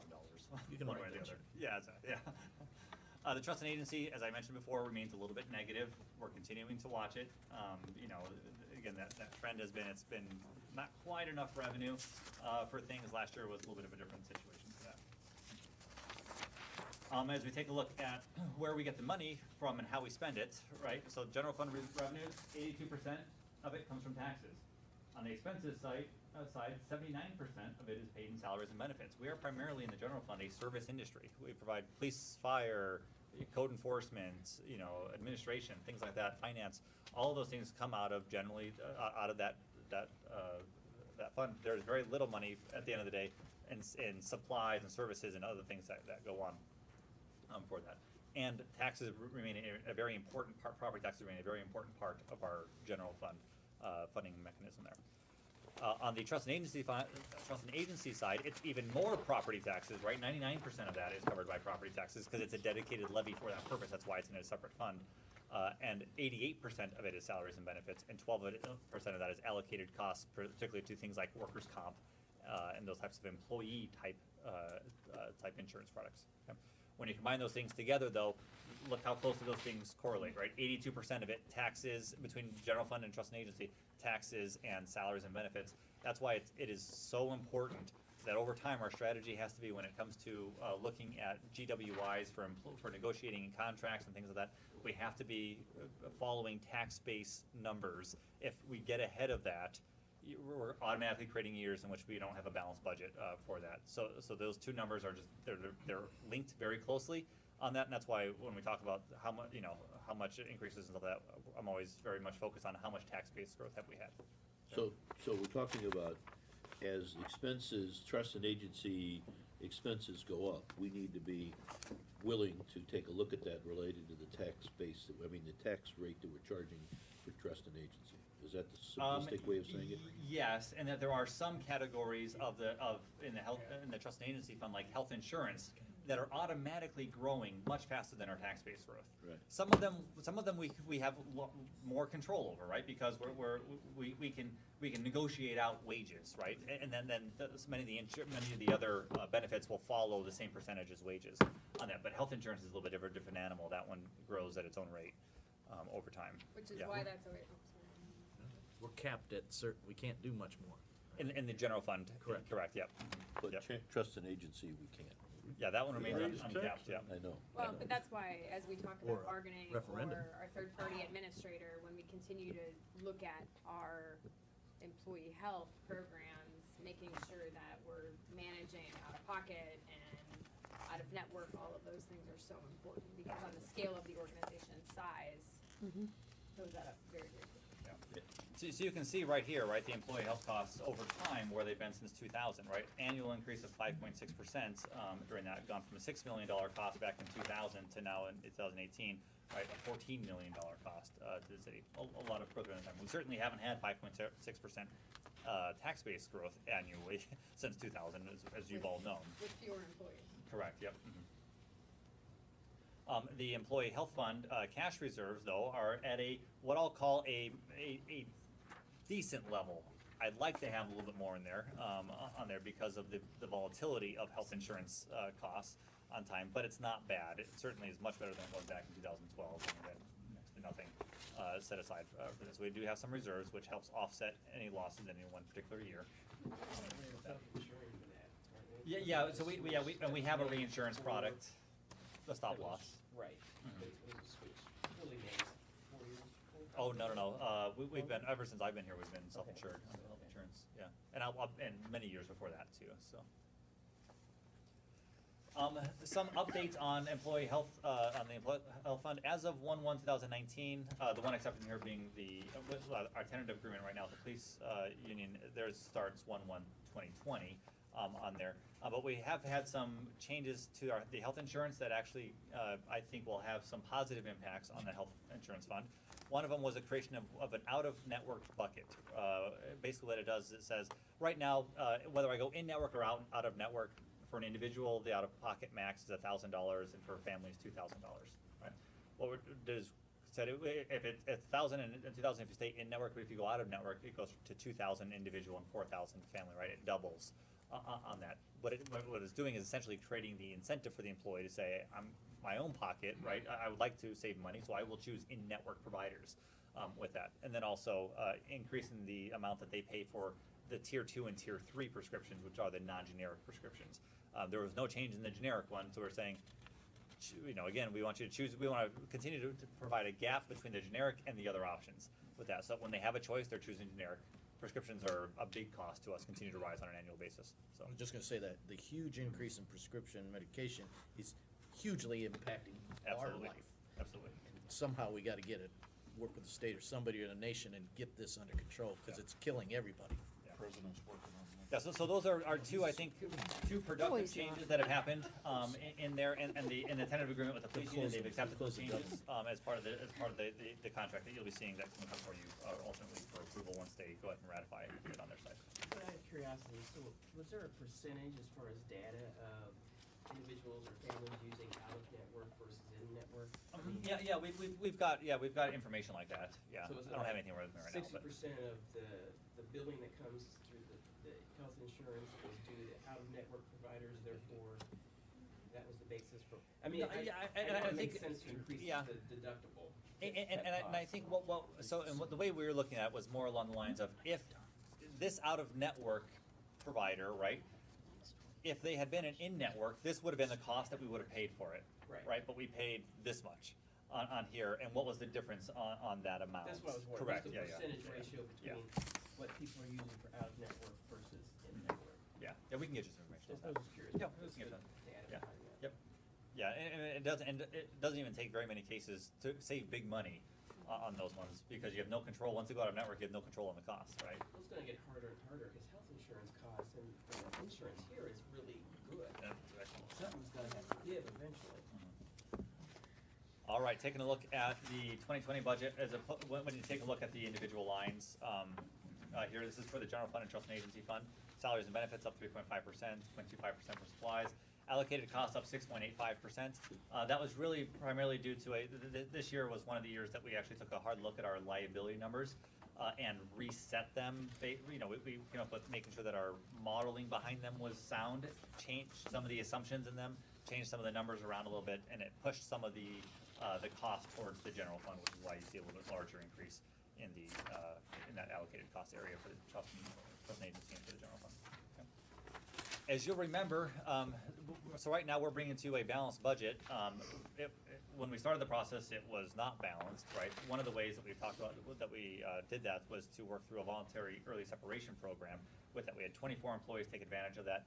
18 were filled with employees who are lower on the pay scale. So in government, right, you come in at a 1, exit usually at a 12, and it's about a 30% spread for an employee during that time. So we're lowering it down. That 4 positions were reclassified to lower grades, and then 2 administrative assistant positions were eliminated from the budget. 1 in the finance department, 1 in the PD for that. Okay. The total cost overall to all funds was about $420,000, but the general fund saw the lion's share of that, along with the trust and agency fund, of the $360,000 of savings in those funds. So it's 360 of the 420, right? It's not two Correct, buckets. yes, Okay. because Okay. some of them were funded by transit or sewers or what, all those different Yep, things, yep, on that part. And then the good news is that the cost of that program to us was about $150,000, right? So automatically, we've saved quite a bit of money, just from the very start on that one, so. We talked earlier about the importance of the police departments and their services and the enhancements that have been made there. Just a couple of things, obviously, we continue to, the 19 budget continues to have those 4 additional police officers in there and remain a priority to figure out long-term funding for those positions so that they maintain their place in the budget with that. So we're continuing to work on that. Purchase of the NIBIN system, we talked about the future purchase of some license plate readers. They've recently hired an ID bureau manager, right, to handle the evidence and serve as a fingerprints examiner. There's also the minimum staffing level increases for all the patrol division shifts, right? Provide more sworn police officers working in our neighborhoods. And then last one was the creation of a gun investigation unit to focus on gun crimes and gun prosecutions. With that, I think all very good things. I don't know if you have any questions for Chief Sikorsky while he's here on those, but I think all improvements that we're making in that area, I think that will directly address those items that we recognize in the citizen survey. Okay. Thanks, Chief, for all your work. Yeah, thank you. All right, moving on to the hotel motel tax fund. Slide 52, I think we're doing pretty good. So this is how we spend the hotel motel tax money. All right. So 49% of it, almost half, goes to what we call payment to other agencies, and then that can be anything from a nonprofit to in this case there's the Hotel Blackhawk reimbursement amount.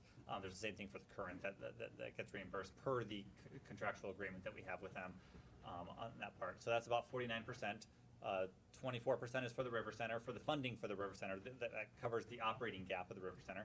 16 is for the CIP related to the River Center, and then the remainder is small percentages for personnel, marketing. The River's Edge is a smaller portion of that as well.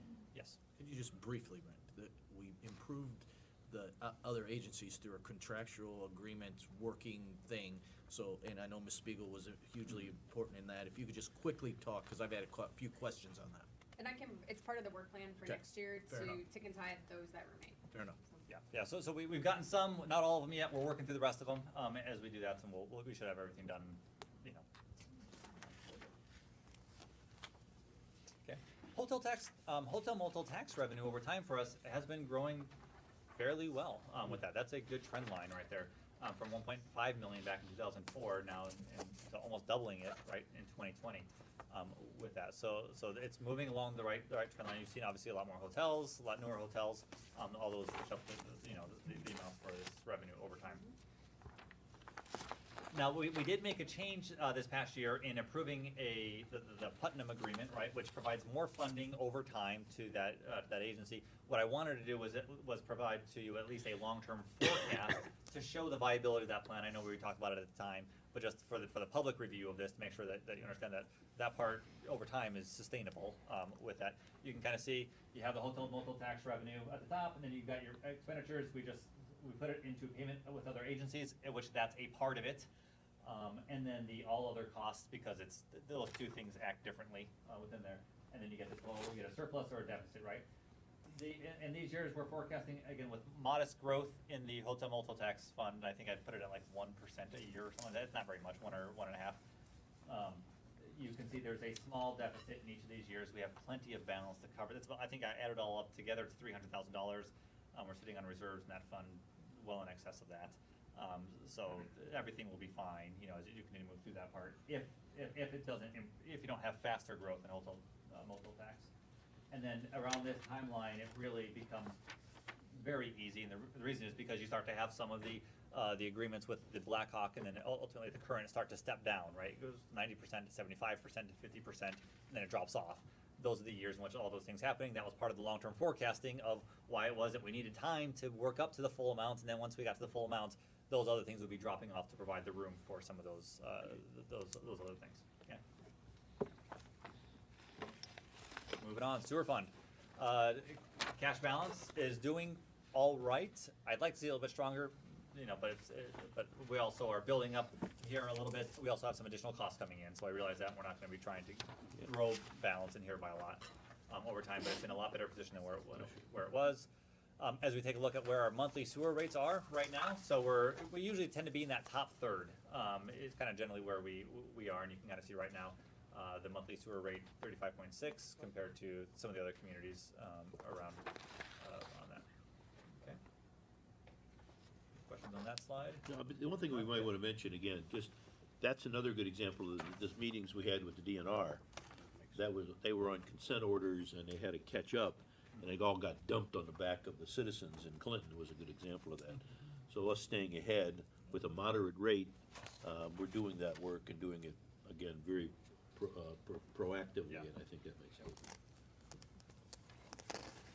Okay, so kind of just a quick update on where we are with the rates and then also related to the consent order and water pollution control plan, and then also our progress on the 2080 agreements with Bettendorf, Riverdale, and Panorama Park on things. So we have about $26.7 million of what are called joint use costs coming up, which is everyone's joint use of the water pollution control plant funding that's needed for that. We've already forecasted in those 7% increases annually for 4 years to get to our increased amount that we need to be able to contribute towards those on that. That nets about $1.3 million annually by the time it's all done on that, but also has a way that kind of gets residents to do it a little bit easier. We realize that 7% still isn't easy with that, but it's sure a lot easier than going from 0 to 30%, the next year.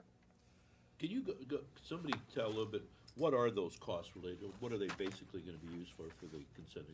Yeah, so the big ones are the disinfection project that are coming up, on that one, and also all the costs related to the 1970s, the sewer, improvements that need to be made, to the 1970s line.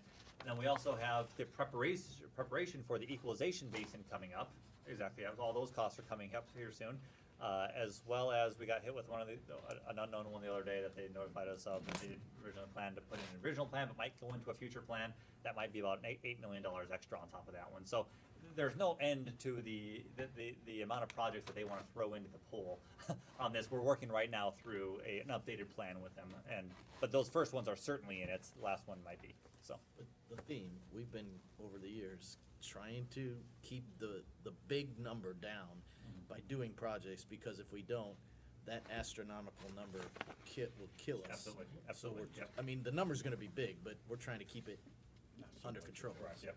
And we're staying with the rates comparable to everybody else, a little lower than quite a few, so. Yep, Mayor, right, because people have said, don't go years without doing anything and then give us a huge increase. Right. We don't like the little ones, but it's better than a huge one, Right. so.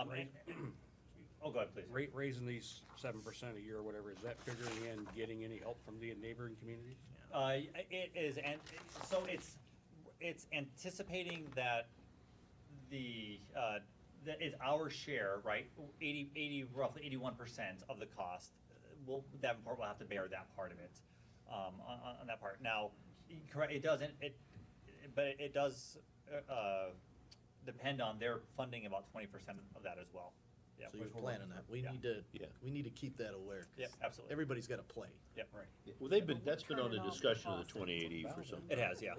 It's now making, and Ray's been on there with me as well, so, and I think Rick's gonna get involved also, so. So the no-fault sewer backup program, we do provide you annual basis. When we did the policy for this, we said that annually we'll update you on how it's going. We just do it during the budget process, so here's how it's going. Overall, we continue to have enough thing there. The number of claims certainly has gone down. The cost of those claims, is relatively low at about, typically around that $2,400–2,500 amounts. 17 was a little bit different because of some lawsuits that were combined in there as well, so that's why the number's higher in that year. But overall, the program is doing fine. We did lower the rate in the current fiscal year for citizens, so that's a lower rate right now, not the $2 that it was previously. All right, yeah, down to 50 cents. And here's where the sewer rate amounts are for right now. So you have the quarterly customer charge, then your volumes, kind of that monthly increase of looking into 2020 of about $2.70, quarterly increase of about $8.11. Okay. And we have a slide later on that kind of shows all those things kind of combined together, so we can show what the total impact to residents is. We've talked about this one. Again, the four cities need to work together to kind of come up with a new funding model. I think it's very important. The previous agreement that was approved in 1974 does not anticipate the amount of costs that are coming into that are required by the IDNR consent order. We need to get that figured out, and we continue to work with them as partners to be able to do that. Solid Waste Fund, cash, as you take a look there about where things are going, we're doing pretty good in cash and solid waste, high enough that, we've got enough cash around that we don't need any more, in that fund. Take a look at where the fees are. 3% is proposed in the 2020 budgets as part of our 3% escalator per year. It's about, depending on what size cart you have, right, 38 cents to 59 cents for residents. That's all we're gonna say about solid waste. Clean water, the balance is 2.5. I'd like to see it down a little bit, which is what the next slide shows, is the plan to bring it down. So we continue to kind of put more projects into this fund to be able to bring down that balance. One of them is just mention why we want to bring it down. Well, we want to bring it down because ultimately we've collected the money. We have enough for reserve purposes, and we need to be putting it into projects, right? There are certainly no shortage of stormwater projects that we could do with that, and so we're just putting, so with the plans, we continue to put more money into the CIP projects to be able to do that. Street sweeper replacement, you can see that one at $550,000, that's coming out of it, that'll be a good amount there. And you can kind of take a look at the long list of projects, $1.1 million of projects that we have funded out of both current and reserve funding in the CIP for the clean water area. And that's a strong statement of the community as well. These are Absolutely. some very important projects that we're doing. The ERU, the monthly amount that residents get charged for the clean water fee is going up by 8 cents, so it'll be $2.80 starting in July 1, 2019, in our fiscal year 2020. All right, parking fund. This is one where we've some exciting updates on it and getting closer to the end of the debt service payments. As you can see right here, the majority of the revenue comes in from the parking fund from the charges for services. A decent sliver there from fines and from tickets, right? So that's what that is. And then interest is the other component. Well, not interest, I'm sorry, some rents that we have for different things related to the ramps. And the parking fund expenses, it's a lot more evenly distributed than most of our funds, right? Because you don't have as much in supplies and or salaries and benefits, more in supplies that kind of keep up these systems, allocated costs. Then you have your debt service at 15%. Right now is what we use the parking fund to cover. Okay. Now the reality is that payment is actually much larger, and it's the payment is about $980,000 for the debt on the ramps that we have. Only about $150,000 of parking ramp revenue is actually used to pay for that debt. The remainder of it is paid from our debt service levy. Okay, so the debt service is covering the lion's share of that, right? So when the debt goes away, I just want to make sure when the debt goes away, it's not $1 million of parking revenue that with our parking fund money that's available, right? It's $150,000 of parking fund revenue that becomes available to use. The other part goes over to the bonding program, right, into the debt service levy on that part. So as a result, what we're planning on doing, and what you have in the CIP actually, is that beginning in fiscal year 2022, I believe, you'll start to see that there are some projects being funded out of the parking fund. On there related to maintenance, lighting, security, things like that. But we plan on continuing to plan for the day when that $150,000 is available to use in improving the maintenance and security of the parking ramps. That's our plan right now. So as we work through that, obviously as the city council, we can have further discussions on this over the next couple of years if there's a different trend or a different direction that's needed. So that's what's needed. Okay. That makes sense. That's what we think. Yeah, that's what's needed. Okay. We gotta keep it up.